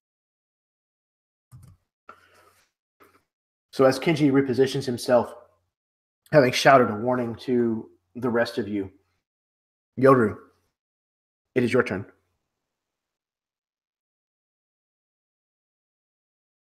Would we be considered still in combat? Yes, absolutely. Okay. Well, Yoru's not going to be able to do what she thought she was going to do, that's for sure. So hearing him shout, she remembers, kind of which direction she'd come in, and at least which way she was facing towards the people they'd been fighting. She moves very quickly and runs outside of the darkness. And would she see somebody there to attack? As you exit the darkness, you can see the same kinds of things that I just described to Kenji. However, you do not see any individuals other than the refugees standing further up the road. You might actually see the samurai who is running, kind of at this point through the forest, traipsing through the snow. I don't think she's going to worry too much about him at this point. Although it would be nice maybe to stop him from spreading word until this could be sorted out. Would he be within dart range? His dart range is 2060. I think so, yeah. I would say he's probably at the far range of that. So you can attack him, but you would be at disadvantage. So I was holding that nat 20. But I don't know that. Oh, that's true. Okay. Yeah, you know what? Let's go for it. Okay. So she's going to You held on to it for long enough. Yeah, I'm gonna use it up. She one way or the other. She quickly pulls out a dart and reaches in her poisoner's kit and puts a concoction on it, puts it in her little dart gun, and shoots it off at him, watches it fly through the air, and what she's put on it is a potion that is going to make him fall asleep. So that's going to fly out there, and I assume we'll just have it hit him and knock him out. Okay. And I believe there is 5d8 that you need to roll for that to see how much, how potent. See if it's potent enough to make him sleep, huh? Correct. Yeah. He is already injured, so. 2, 3, 4. I have 5 of them here. Amazing. All right, 6. Oh my gosh. All right. That's a total of 27 hit points worth. So you lead your shot and send this dart sailing through the trees. And you hear the impact of the dart, but you're not sure whether or not it actually made contact with your target. As he continues to run, he takes another 4 or 5 steps, however, and then he plunges face first into the snow, disappearing from view. She makes a note to make sure he doesn't get left out there to freeze to death if they survive this. And I think she's actually going to step just barely inside the clouds so she can't be seen.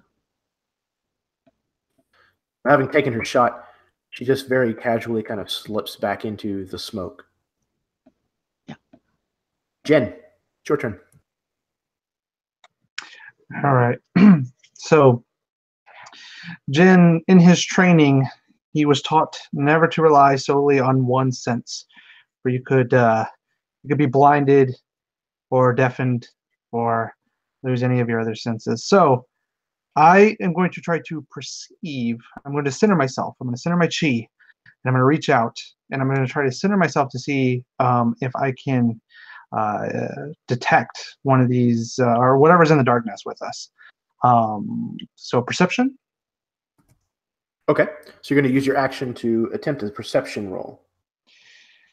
Yeah, I'm going to try to see if I can like spot per se, or at least know the general direction of what is attacking us.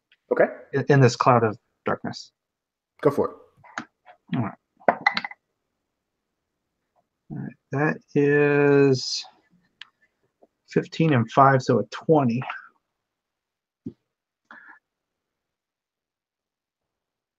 It takes you a moment as you kind of reach out with your other senses. And just about the time that you've kind of almost given up hope that this is going to work, just there's so much chaos unfolding around you.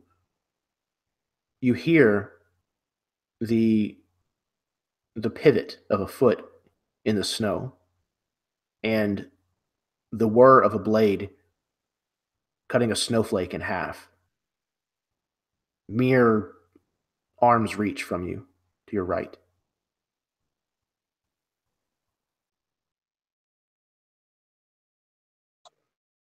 All right. I'm gonna, with that in mind, I'm gonna spend another chi point there as my bonus action and go back and continue to stay into my dodging pose. So as I hear that, I just kind of maneuver using my acrobatic grace as that blade just nearby. And I can feel like the air movement as it ripples across near my face. But I move out of the way, and knowing the general direction, I set my defensive stance towards that enemy. And with the grace of the crane, you manage to dodge this blade as it slices nothing more than the snow and the ash from the air.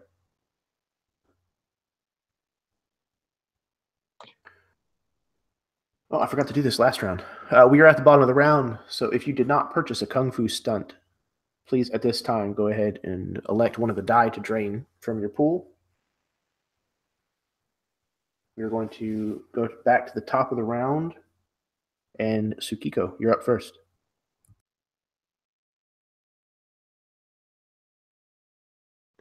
Everything is pitch black. The last thing he remembers is just tooling this probably a captain with these mantis strikes and watching his arm go limp and thinking, all right, this match has now pivoted in our favor as everything goes dark. And just by natural instinct, he kind of hollers out, okay, Jin, what did you do this time? As he doesn't have his swords, he just attacked. He draws out his double-headed hook swords, and not being able to see a damn thing about the only thing that he does is he starts doing kind of called them whirlwinds when we did it in our class, but it's a maneuver of swinging one blade in front of you, so it entirely circles in front of you as you do the same with the back. So you almost have this like whirlwind of blades that are just swinging around you, knowing full well that attack can come from anywhere. He's positioned himself and moving and slowly stepping backwards with this whirlwind of blades around him to try to intercept anything that might come to him. Other than that, I can't do anything with... I'm going to say just because of the situation, that's all he can do. Is he's completely blind. He doesn't know what's going on. He doesn't have the self-control that Jin has to stop for a moment and listen. His natural instinct as a fighter is to now defend himself as he whirls these blades around to just intercept any possible blades that he knows are probably going to come his way. And I'll call it done with that as he tries to back out to at least the outer edge of the circle. Okay, excellent.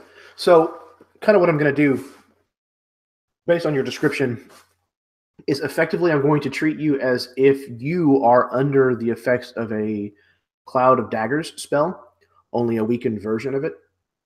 So instead of it staying on a fixed point on a 5-foot cube, it's going to travel with you. And instead of dealing 4d4 slashing damage, it'll deal 2d4 slashing if anybody happens to try to bypass it and not do so successfully.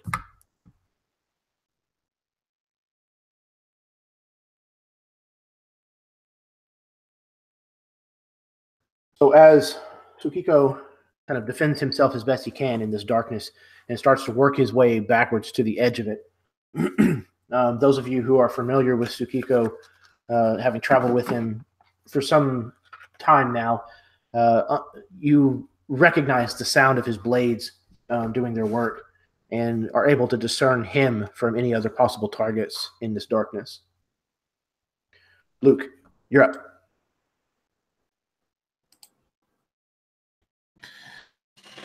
Luke has this image of what started all of this, and he felt that he had the right course of action in mind as he drew his wakizashi and charged inward at these samurai who were intent to kill him.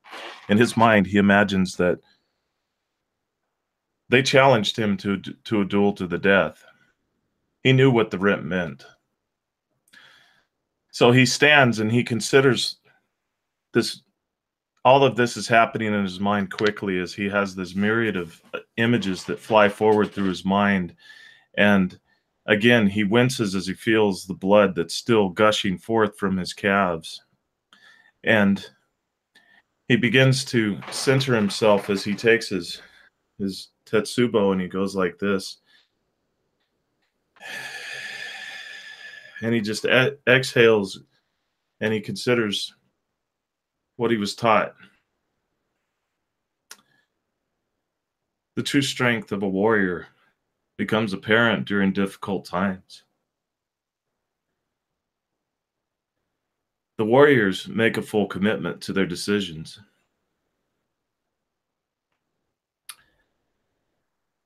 If an opportunity does not arise, they go out of their way to find one. Speaking and doing are not the same action.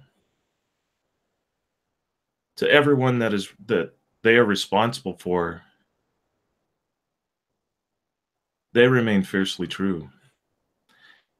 And he kind of, even though this is happening quickly in his mind, he kind of settles on that. And then he says, heroic courage is not blind. It is intelligent and strong. And then as he takes the tetsubo back up, he says, you cannot hide from yourself. And as he hears his friend, Suki, he knows the whirl of the blade, and he begins moving his feet in the circular patterns to start moving towards him in a defensive posture, listening intently. So taking a defensive stance as he's listening and moving closer, but being aware as to the sound of the blades, because he knows the sound of a blade, whether it be a samurai sword or not. He is familiar with the sound. So he just starts moving towards it. And he kind of says, Suki, I am near you. We stand together.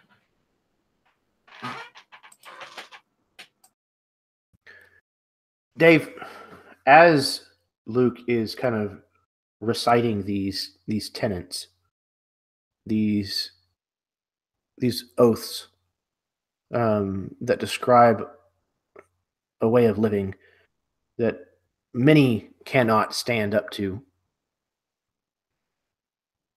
I would like, if you would please, to give me a wisdom saving throw.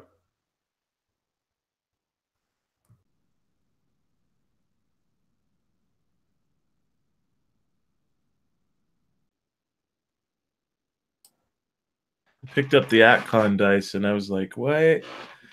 Rolled a natural 20. So that is a natural 20, so I don't have a bonus. Describe to me how it is that Luke's resolve, that his desire to adhere to the way of Bushido causes this darkness to fade and fall from the battlefield altogether.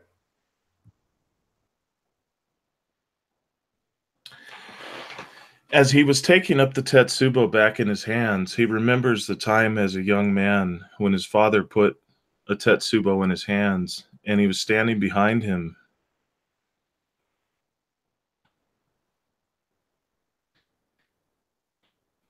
And he almost felt the warmth of his father with him.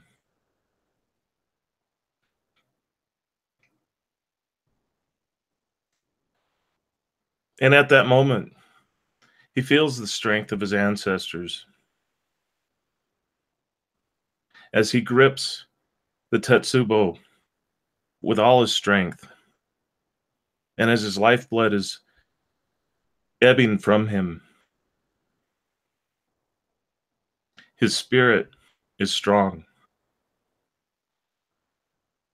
And somehow, as he's moving the Tetsubo in a defensive manner as he's moving, it's almost as though the spirit of his ancestors is starting to push the fog away from him.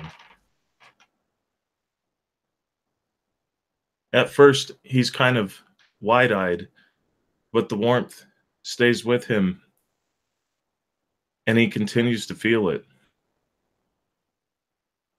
His master, as well as his father.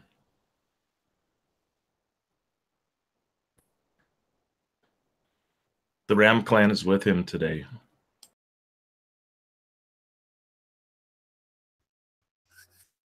The rest of you notice, barely visibly, these spectral individuals moving throughout the area where the light meets the dark, performing almost kata, but definitely Ram clan kata. And as they do so, spinning out away from Luke, they manage to dissipate all of the darkness that has overtaken the battlefield. The samurai from the Mantis Clan kind of shield their eyes a little against the sudden influx of light. And you can see several individuals, about half a dozen of them, in various places amongst you, who also look caught in surprise as they've kind of stopped their attacks and are looking around, trying to figure out exactly what has just happened. And you can see that they are dressed fully in black, dressed and armed in the way of ninjutsu, a most dishonorable form of work, but incredibly effective and deadly nonetheless. One of which takes the sudden lapse in everyone's guard to step forward. And as he does so, he plunges a sword, this short blade, all the way through the neck of the leader of the Mantis Clan samurai, and draws it outwards, spraying a fountain of hot red blood onto the snow and those of you who are still nearby. And as the man gurgles, steam escapes the slash in his neck as he collapses onto his knees and then down face first into the road. The others, dressed in black, return quickly to what they were doing. Two of them close with you, Jin. One of which comes very close to hitting you, but misses. The other, nowhere near. Another one closes with you just a short step that you are away, Tsukiko, and strikes out at you, trying to bypass your blades. I'm going to comment to the fact that Suki would have already had his eyes closed during all this. The pure fact that it was dark, you just close his eyes, so he doesn't even know that the darkness is gone yet. He's still just backing up and winging these swords around. Fair enough.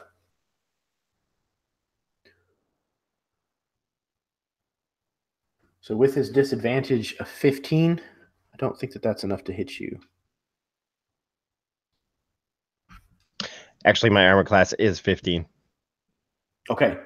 So he just barely manages to get in around these whirling swords of yours and draw his wakizashi across you. And you're going to take 10 points of slashing damage.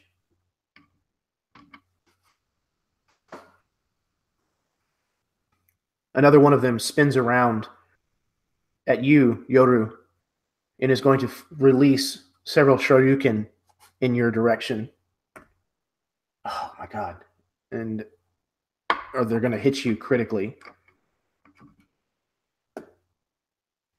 For 12 points of piercing damage. There are 6 of them in total, to answer the question in the chat. Excuse me. The samurai then turn. One of them is dead. One is asleep in the woods, some paces away from you. The other 2 now reel about and are trying their best to determine who they should attack. You or these ninja. Realizing that it looks as though the battle may be lost for them. One of them nearby says, "If you help us take these down, these dishonorable creatures, we will take you in for questioning instead of killing you here.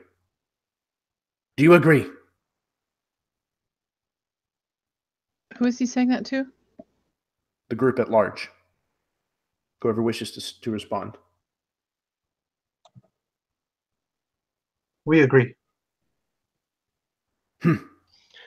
Agree, they were going to kill us minutes ago. Now all of a sudden they're not honor bound to kill us anymore? We outnumber them 5-3 anyways. Well, 5-2 now. I think we'll be calling the shots after these enemies are dealt with anyways. Yeah. Only if we're calling the shots after these are dealt with. One of them, having taken the initial answer of Jin, enough to heart, steps forward and brings his naginata with precision down across the unarmored chest of one of these ninja, who collapses under the weight of the strike. The second steps forward and swings laterally, and this ninja almost folds himself in half backwards, avoiding this blade as it whooshes through the air above him. Kenji, it is your turn.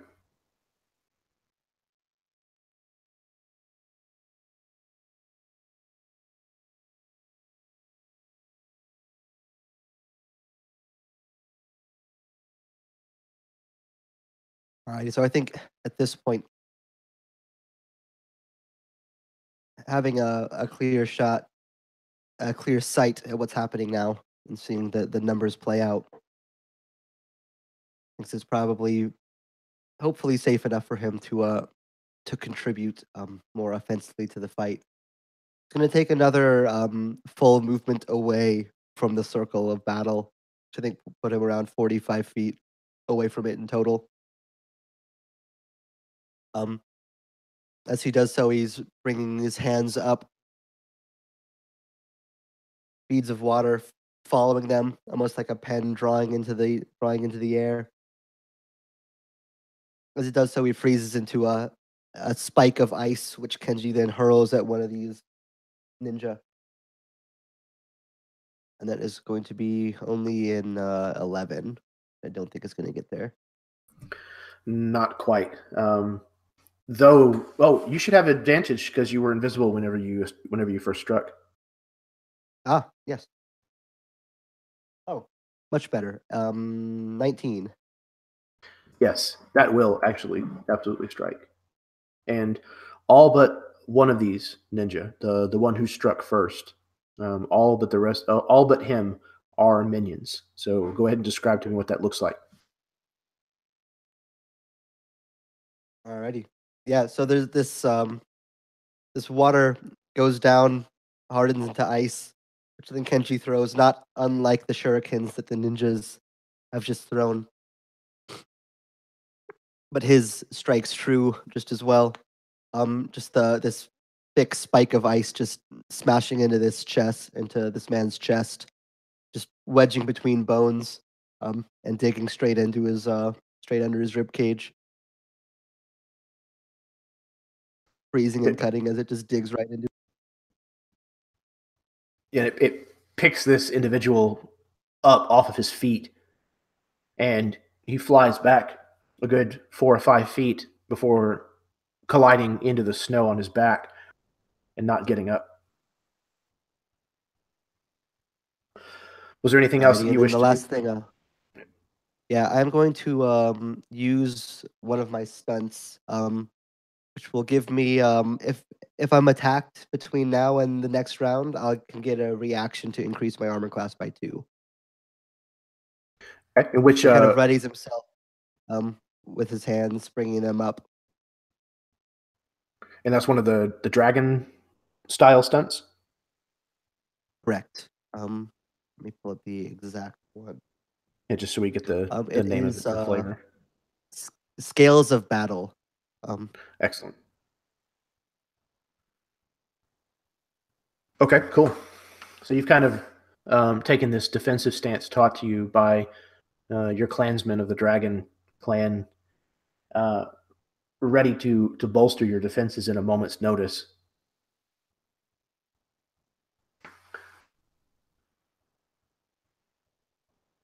Yoru, it is your turn. And if you want to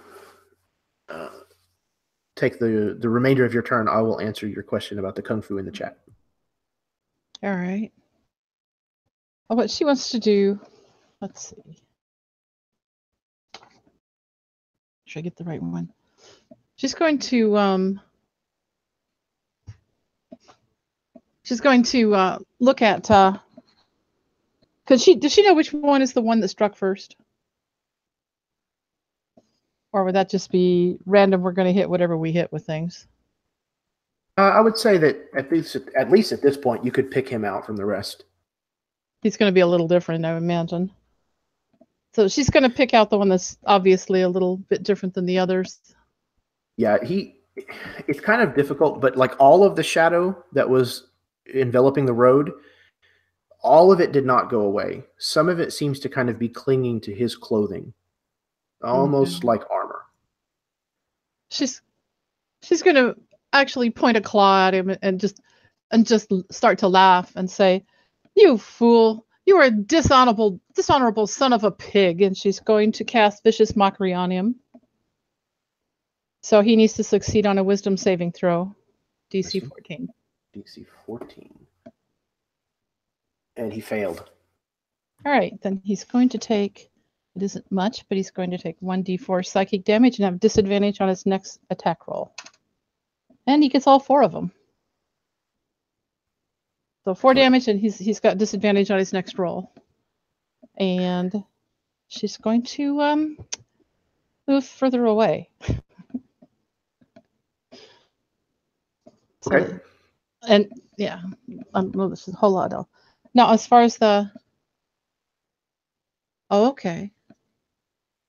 Then she's going to use her super cool kung fu stuff too. Find the right sheet. There it is.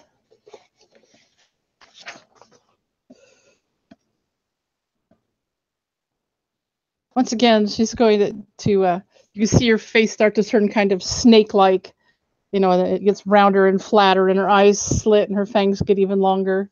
Her tongue is forked, and her arms kind of go up like almost like a cobra thing. And she hisses at it, and she's going to try to give this creature frightened condition. He has to pass another wisdom saving throw to avoid that. On that one, he rolled a 20 on the die. Then I guess she doesn't exactly scare him with her thing. Apparently not. Apparently, the insult was worse than the hiss.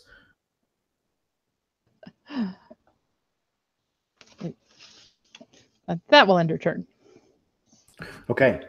So he visibly winces from the chastisement of the bard, but he looks a little contemplative and misses the frightening visage that she attempts once more as she somewhat backs away, putting more distance between herself and the rest of the battle. Jin, you're up. Okay, Jin swiftly lunges in with his Jian sword. Okay. With a 17 to hit.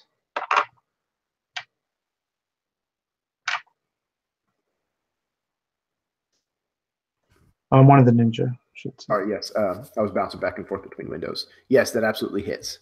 Okay. All right, not much damage. So 5 piercing. And then I will spend a point of chi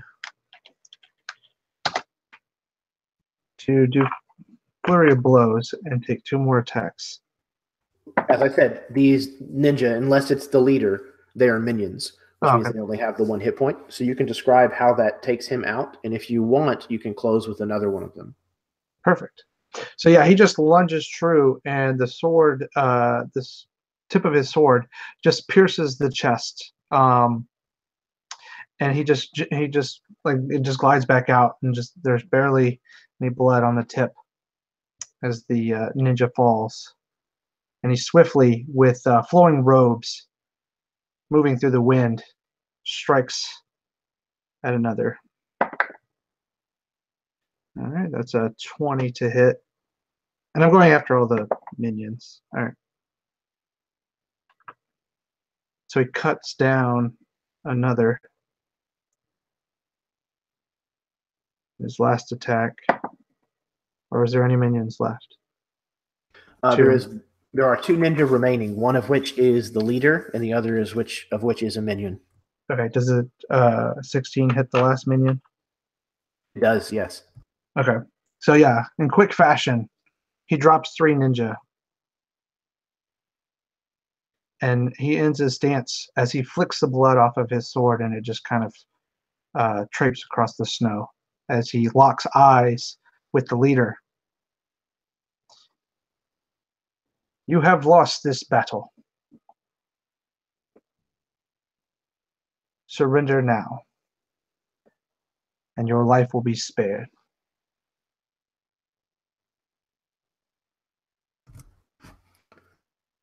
Which one of you was closed with the leader?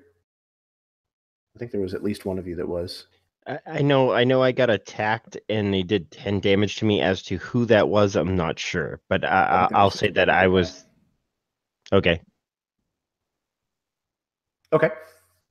But I'm fine with that. Tsukiko, this man comes at you. He raises his wakizashi and begins to come down at you. And at the last moment, he shifts his weight in an unexpected way and rolls to the opposite side and steps behind you.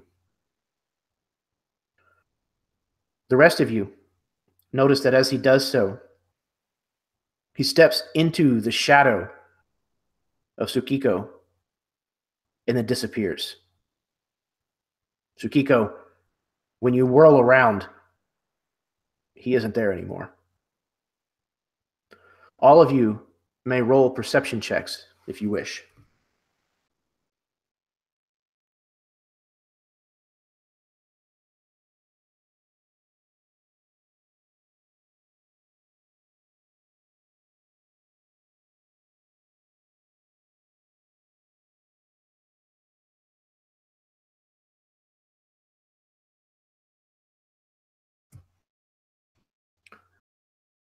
After he has disappeared, you all very quickly turn about, looking around for where he may have gone.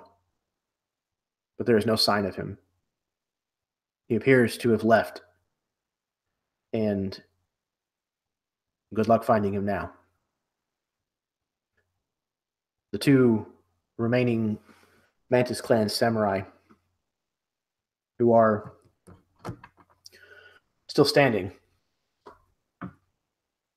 look relieved and a little frightened.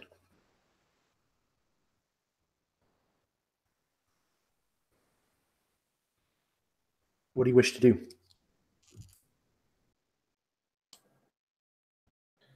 Luke immediately stows his Tetsubo, and since he had set his wakizashi on the ground, he immediately walks over and picks it up and stows it. But then he kneels down and takes out his Tetsubo and lays it before him quickly, and his samurai sword, and lays it before him. And he sits down quickly and he's kneeling, and he's just takes a moment as he's sort of talking to himself.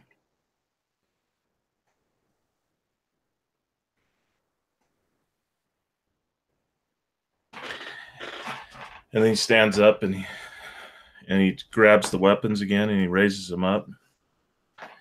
And he kind of brushes himself off, and he seems to be walking straighter and taller than what you recall him walking previously.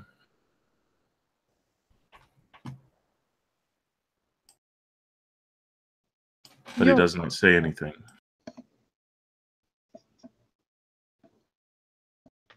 Yoro looks around at her friends, and who would be the most hurt, the most injured? Who would be the most obviously injured? Probably me. I'm at 15. I know that. And I think Kenji also took a pretty good hit too. Yeah, I think Kenji probably took a really bad hit. I didn't get hit in that fight at all. Oh, you didn't? No, it was actually Luke, but he had commented in chat that if he had gotten hit by Luke's hit, he would be dead. Yeah, I mean, I'm also at 15 health, but that's barely under my max, so no need to do anything to me. That is not close to my max. No, she goes. She goes up to Tsukiku, and she says, "You look like you've taken a bit of a beating there, my friend." And puts her hand on his shoulder and chants some words in kind of a sing-song voice. And I'm casting Cure Wounds for a 1d8 plus 4.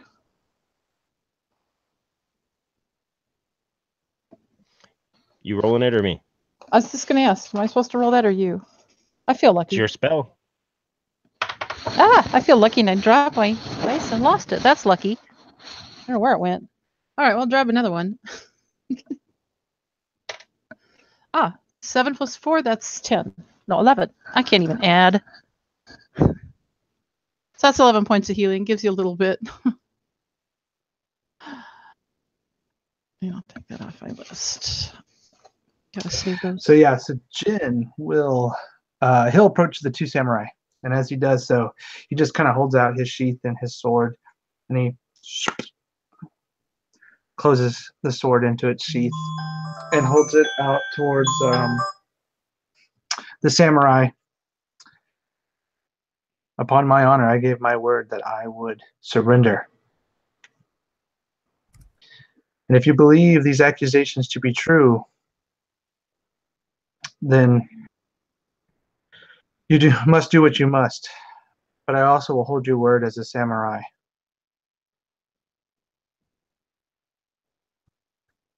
The one that you have presented it to nods, says, you have fought with honor today.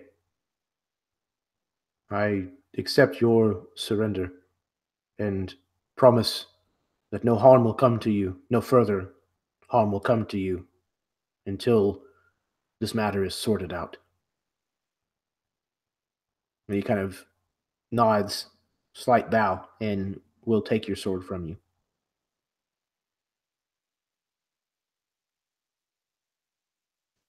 Yoru would also speak up and say, one of your comrades is sleeping over in the snow. We should collect him. Of course. Yes. They kind of almost look like they're waiting for you to do it. All right, well, Perhaps as a matter of station. she would walk out there in the snow and shake the guy awake, or actually kind of poke him with her. Let's see, what would she poke him with? Her dart gun, just in case he comes awake violently. She's standing a little back and kind of poking at him. Wake up! Wake up! He kind of comes to quite suddenly and sits up, and there's snow kind of caked on his face and the front of his clothing, and he looks completely and totally shocked as to what's going on. Come back, your comrades are waiting. He looks like he's about to try to restart the fight between you, having missed most of everything that happened in the second half of the battle. And actually, as he does that, Luke immediately pulls his Tetsubo and is actually hobbling forward, because now you can visibly see that there is blood just pouring from the back of his legs and from his other weapons. And he stands and he moves in next to Yoru and in a defensive posture, prepared to defend her. But before he gets too carried away attacking people or defending people, Yoru speaks to this man and explains to him what happened. And I would kind of like to maybe persuade him to calm down and join with everybody else. Yes, and you may have advantage. All right.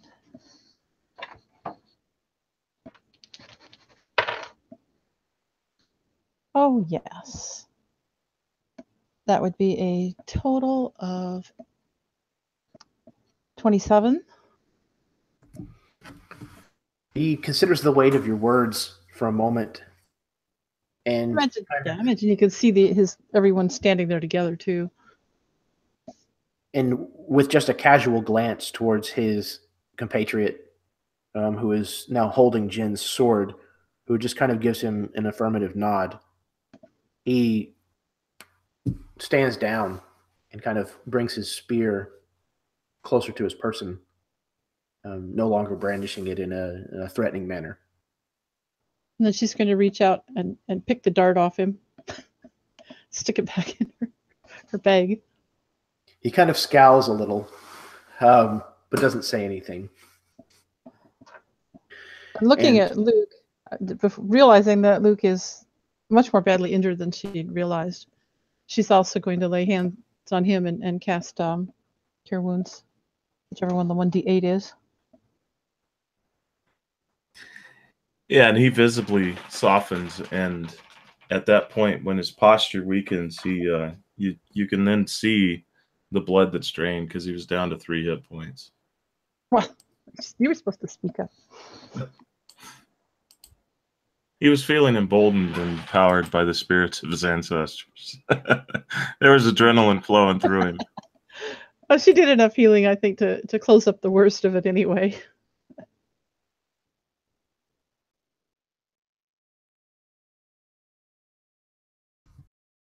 So, as you kind of gather yourselves at the road, the refugees kind of coming forward to help how they might be able to, offering you water to drink, or possibly helping with minor first aid if the magics aren't enough. The samurai have kind of taken a seat on a nearby log, a fallen tree by the side of the road. And one of them has been kind of stroking his chin. And he looks up at the group of you and he says, "If you were not with the ninja, then who sent them? Clearly they fought for neither side. So who did they fight for?" Whoever they fight for, they know that we know something. They wanted it silenced.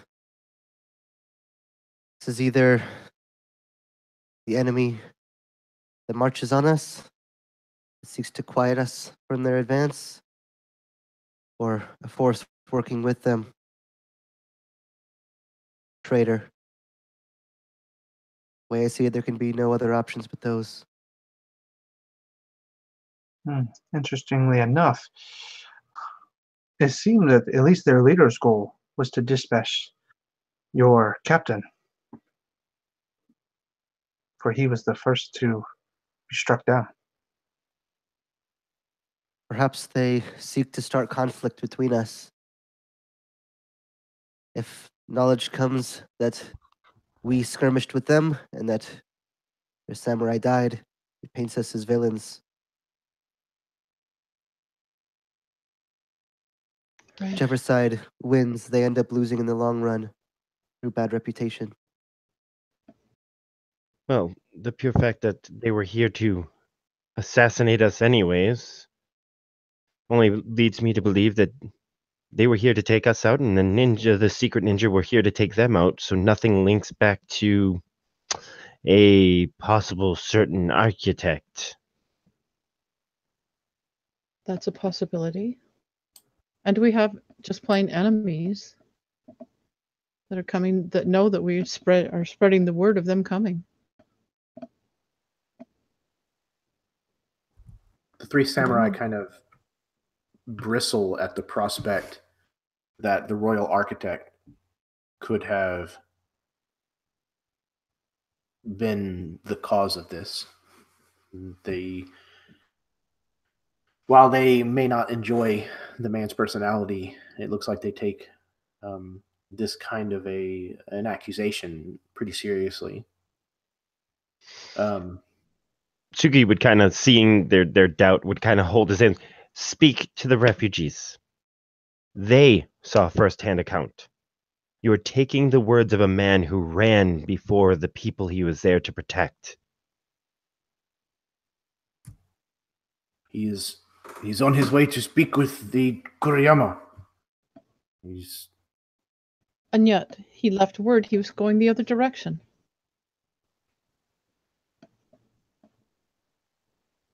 The three of them kind of look to each other. Why would he head to your village instead of to the Koniyama? 1. 2, he left before everyone else. And the news he was supposed to bring to his Koniyama is the news that we brought to him, that there is a barbaric horde ravaging through the countryside, heading this way. And then he sent you to silence us. Who would be foolish enough to attack in the dead of winter? The orc? The dwarf? No. Oh crap! I have their name. From the north. North of Mantis? They're a dragon? Jechotians. North of dragons. They kind of barbarian. They kind of look to one another, and you can see this like heavy dawning realization kind of happening. And they kind of just shake their head. That's not possible. Then all these refugees, they're just out here in the dead of winter because they thought it was a really good idea. Or that somehow 4 of us caused this huge, massive stampede of refugees. And we're not here escorting them. We're actually hunting them down to kill them along the way.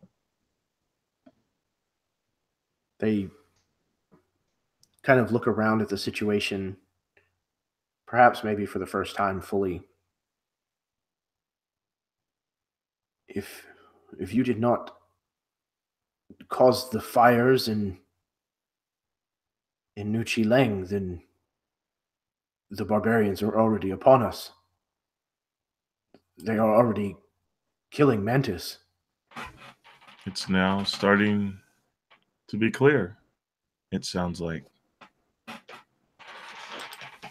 Yoru would like I've it already once again. seen Oh, go ahead. I've already seen one of my own villages, a dragon village up north, stamped out, burned down into nothing. Soon the Mantis village that we left will be nothing more than that. Ash in the snow. A spot on a map that points nowhere anymore. It will only continue. They aren't stopping there. They won't stop anywhere. They kind of go look ahead. about. Kind of one of them holds their palm upturned kind of out and lets the black snow kind of collect there for a moment before he kind of closes his fist around it, and he looks to Kenji and he says, "I am sorry for the loss of your kin." And I'm sorry for the loss of yours.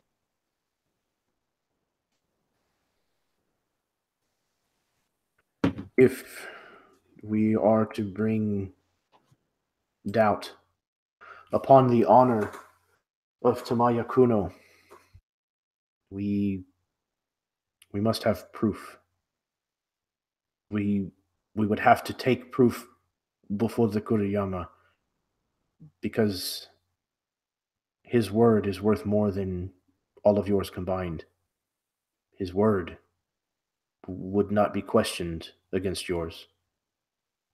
What about ours? Kenji And kind of motioned to the horde of refugees behind them. What about the word of all of them?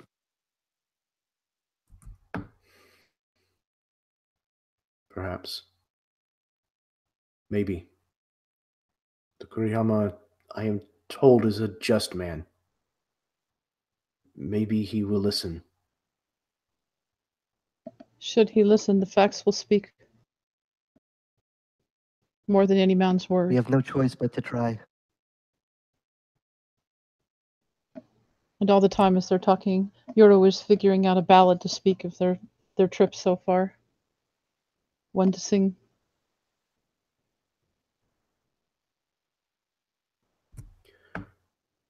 We will take the word to the kuroyama. We will send word to the kuroyama to ask him to come to Tokishu so that he may listen to what needs to be said. The Lord Architect is likely waiting in Tokishu. We should hurry. Then we should make sure that he stays there until the kuroyama can arrive. They kind of look to one another and they say, "It will be difficult to do, but we may be able to try.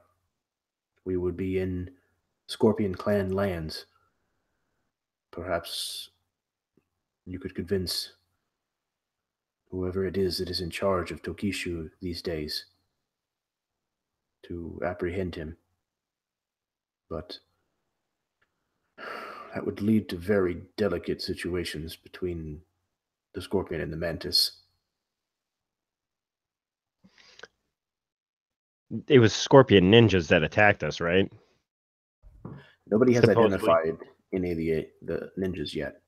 Skorpion Clan is known to engage in stealthy combat and a lot of ninja tactics, but as of now, at least, it would be difficult to find a direct motive to put on the Mantis Clan or the Skorpion Clan. So, Well, definitely would definitely go over and like search the bodies. Would there be anything to identify them as Skorpion? Because he No. like a symbol on their outfits or anything to roll for? They have really the only thing that is marked is some of the coin that they carry. So if anybody wishes, they may make investigation rolls. Oh yeah.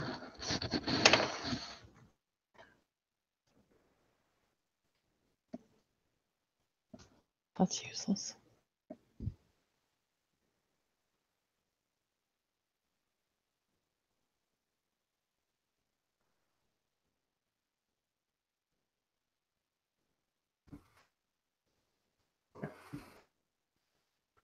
So as you're kind of searching them, you find, like I said, pretty much their equipment, their weapons, their clothing, and that's about it. It looks like, I mean, they even have their heads shaved, almost like monks. They look like the attempt, at least, was to make them as nondescript and uniform looking as possible. And the only thing that you'd see that's out of the ordinary is the coin that they carry, which, I mean, has various kind of uniformity. For the most part, they're pretty much uniform. But Tsukiko, you notice that several of them have a slight error in their minting. You know, one of the letters has a line that extends a little bit further than it should. It's not a lot, but it's just enough to kind of stand out a bit. And looking through your own coinage, if you made any purchases in town and got any coin back while you were in New Chilang, you see the same error on the coins that were minted there. So these two batches of coins were definitely made with the same press. I'm pretty sure I paid for dumplings for our So local neighborhood garbage disposal.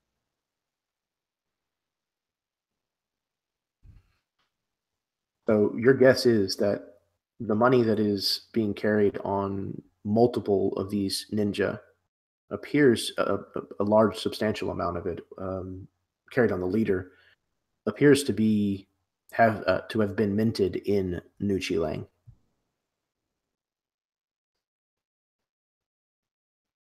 He would bring that up, this revelation up to everyone else, and he'd bring it over to the guards, be like, "Does this look wrong to you? You are from this area, and you would see this currency more than me. But we've got this same currency when we were back in town, and then the currency on these ninja. This is a misprint. Anything look odd?"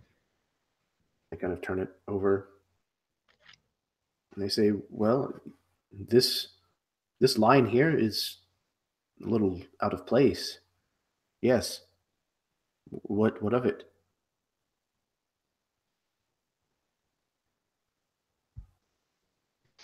It just might link everything together later on.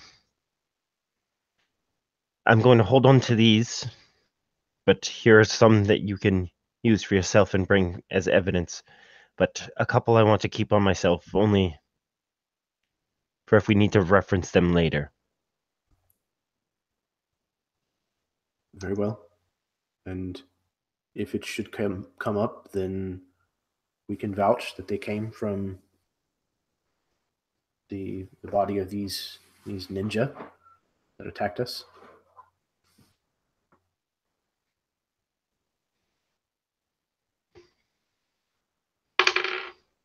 Okay. How much actual money was it on there? Was it like something that anybody could afford to pay, or is this like would you have to be somebody wealthy to have paid that much money as someone did? It's more money than a middle class person would carry on them.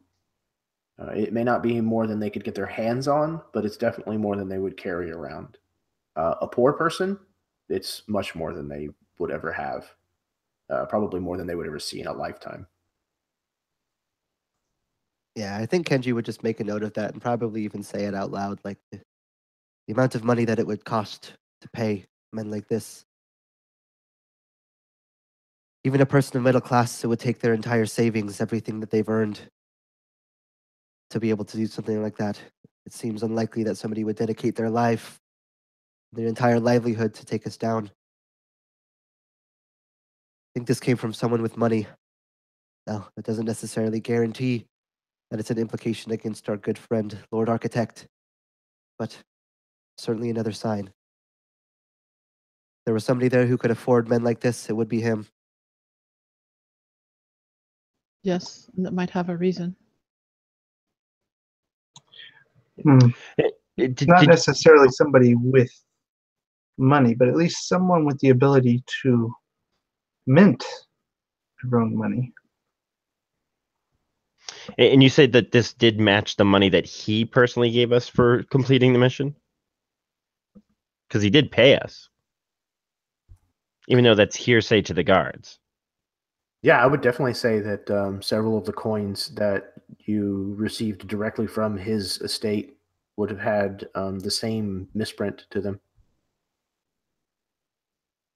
And if I take like a dagger or something to him, they're still like solid metal, or is it like copper and I'm starting to peel pieces off of it?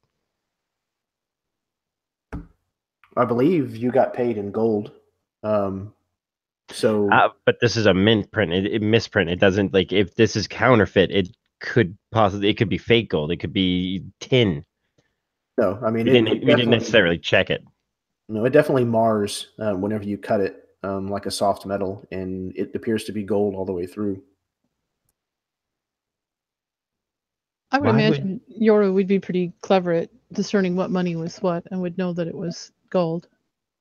Why would you fake gold is gold is gold? Why would you have to fake making it into another coin? Depends on where you get it. If you're melting down something that you shouldn't have, perhaps, you might make coins from it. Something you could spend anonymously. Just a thought. It could be that the mint of the city was not an exact match for the rest of its clan. The town was still in its building phase, if I remember correctly. Perhaps the mint had not been fully perfected yet, and that's why the imperfections are there. So it would be normal coin, but just misprinted slightly. That's probably the most likely thing. We at least know it came from the same mint, so.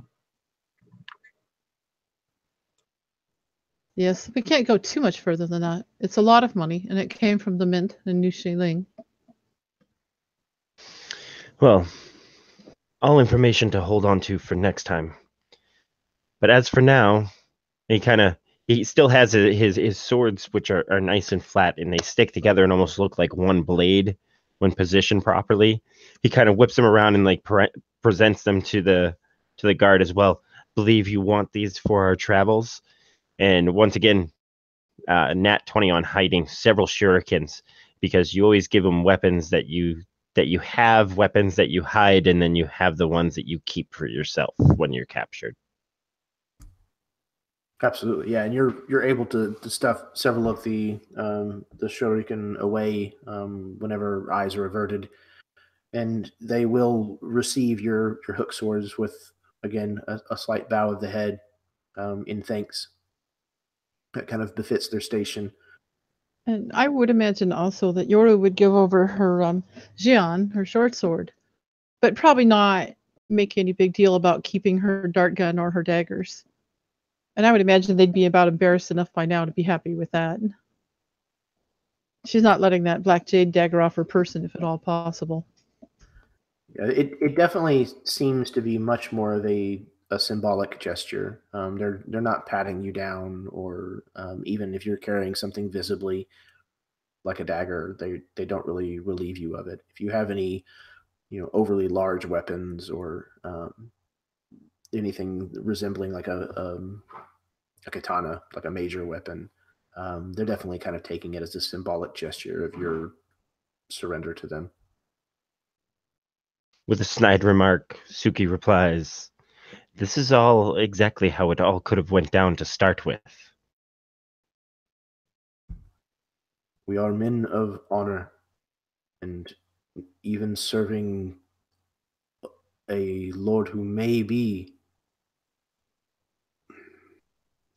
honor is in question. We do not want our honor to be questioned. We follow the letter of the law. That is the way.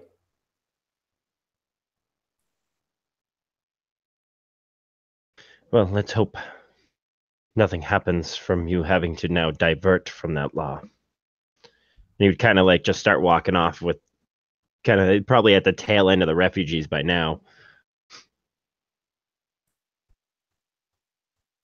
They seemed worried by the very fact that you have just voiced, but they turn and continue southward with you.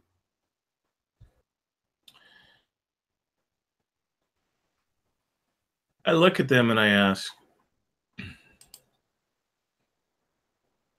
under the circumstances, we've established that even in my present condition, if I were to fall, my friends could still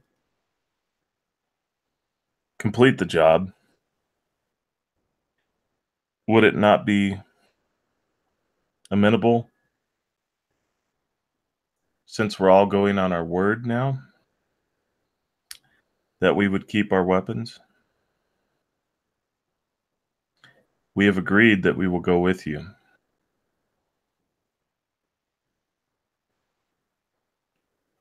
And I give you my word as a samurai of the Nintai clan. The stubbornness of the ram is legendary. It is good to see that you honor your clan with upholding such a value. However, if we arrive in Tokishu with you armed, it could spell trouble for any diplomatic proceedings. If trust is what you want to speak of, then perhaps it is time that you lend trust to us.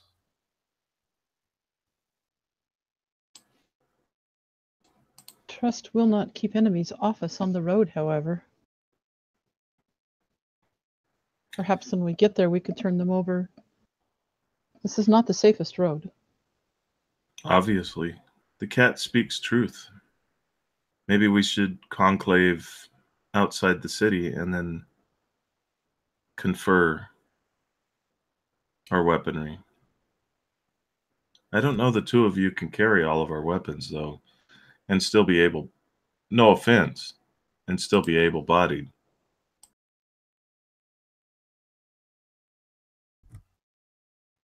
The Mantis are strong beyond visual comparison. But very well. They kind of eye the refugees a little. And they kind of turn to them and they say, kind of authoritatively, "No one shall speak of this. If asked, it is upon our honor. These weapons were taken when they were apprehended. Understood?" And the peasants kind of just cow. They don't really say much. They just kind of nod and bow deeply. Very well. You may have them back. They redistribute your weapons to you.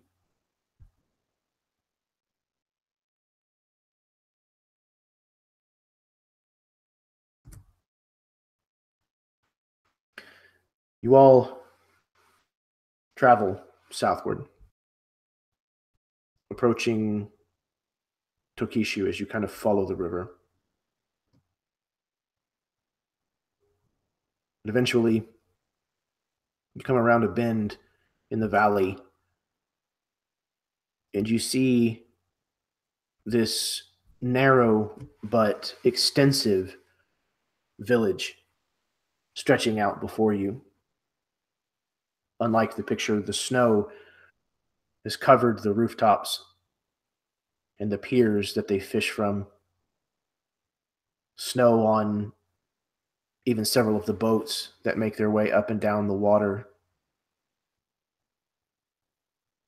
Though none of it appears to contain ash. None of it appears black, at least as of yet. And as the camera kind of pulls back away from this valley where this fishing village is located, we find everything once again becoming watercolored. The painting, the mural, once more. And we continue to pan back away from this lengthy, detailed painting as we see the 5 figures of our heroes shrinking into the landscape. And we know that the story will continue at another point. Guys, that's all I've got for tonight. So thank you to everybody who tuned in this evening live. Thank you for anyone who may be watching this later on. It's very, very appreciated. This has been session 5 of the Ashes of Heaven. I'm going to pass it over to my players, let them do their outros before I kind of put everything together at the end and wrap it up for tonight. So let's go ahead and get Scott. Hello and, well, technically goodbye, everyone. It's been a wonderful night, as always. Absolutely love this setting and love playing with these guys. I only have a couple of games that I'm in at all now anymore, and it's definitely games that I found that are worth keeping in and staying in. Can't wait for the next one, and I can't wait to talk to all you guys some more as we anticipate the next beating that Jeremy will attempt to unleash upon us. It's no fun if your backs aren't against the ropes at least a little bit. So, speaking of dishing out pain, Carol, you're up. Thank you so much, Jeremy. Oh, I had just an absolute wonderful time playing Yoru tonight. I thank you so much for running this for us. I'm so glad you're able to run from your own home again and not out in your brother's place. It's fantastic. Thank you, everybody else we'll get to play with. You guys are awesome. I really, really enjoyed playing with you. And I guess that's about it. I hope our next game will be soon. Absolutely. I plan on probably sending out the next doodle maybe tomorrow, the day after, and kind of trying to get I'm trying to get my February kind of all laid out and planned ahead of time. So I'll get that out to you guys hopefully sometime soon, and we'll get the next one planned out. So yeah, I'm definitely looking forward to it. This has been a lot of fun. Alan, you're up. Cool. Yeah. So this is Alan, and thank you for joining us. You can check me out at Check for Traps. Live plays there. Got some games coming up, Harbinger game and a Ghost Mountain game using ICRPG. So looking forward to that. As always, such a blast to play in this setting. Jeremy, you really just set the tone of that Oriental adventure and bring in the right amount of fantasy with those tones. So really appreciate that, and everybody does such a great job staying in character. So had a wonderful time and look forward to the next one. Fantastic. Thank you, Alan. Jeff, you're up. I'm Jeff. I have a YouTube channel called Encounterbalance. Feel free to check that out if you want to see some of the games that I run. I'm going to be running a Harbinger game just in a couple days on Wednesday. So check that out if you want to see me try out some weirder and more experimental ways of running a game. It's going to be a strange one. So check that out if you're interested. Also, check out the podcast that I do with Jeremy here, as well as Chad Nick, called The Dudes of Yore. Yeah, fun game as always. Excellent, thank you. And last but not least, speaking of strange ones, Dave. Yep, the furry one, right? Thanks for having me again. It's excellent to finally get back to this Oriental adventure. Haven't played with enough of these guys lately. I still need to get into one of Jeff's games. It'll happen someday. And I need to get into another one of Alan and Carol's games. And if Scott ever runs one, I'd love to play in it. Hey, you're one of the very few people that's ever been in one of my games. I know. The unique experience. But you don't want to play in a game of mine. I purposely try to kill you. Like I don't want anyone to live. A meat grinder, nice. I like it. So I've been Dave. I've been playing Long Way Luke, the confused Ronin. And if you want to check out my channel, it's Mornblade Gaming. And thanks for watching tonight. Thanks so much for running the game, Jeremy. And I echo Carol's comments about your house. Looking forward to seeing its further progression, and maybe we can start sending you posters so we can decorate your walls. But yeah, that's me.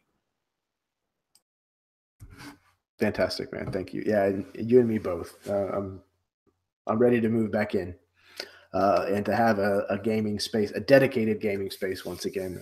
I can't wait. I'm super, super excited. So everybody, thank you very much. Thank you very, very, very much to these 5 players. You guys just breathe so much into this setting that it makes what I do very, very easy. So thank you for that. It's an absolute joy and a pleasure to have created a world, a setting, and be able to hand it over to a group of players who then add just as much to it, if not more, and pay it back. That's a very, very rewarding experience as a DM and as a world builder. So I thank you in earnest sincerity. And guys, I mean, like this, I love doing this. So yeah, we'll be back again shortly, hopefully, maybe next month, with any luck. And stay tuned to the channel. There's plenty of other gaming to come. And until next time, may your dice roll high and your snacks always be within reach.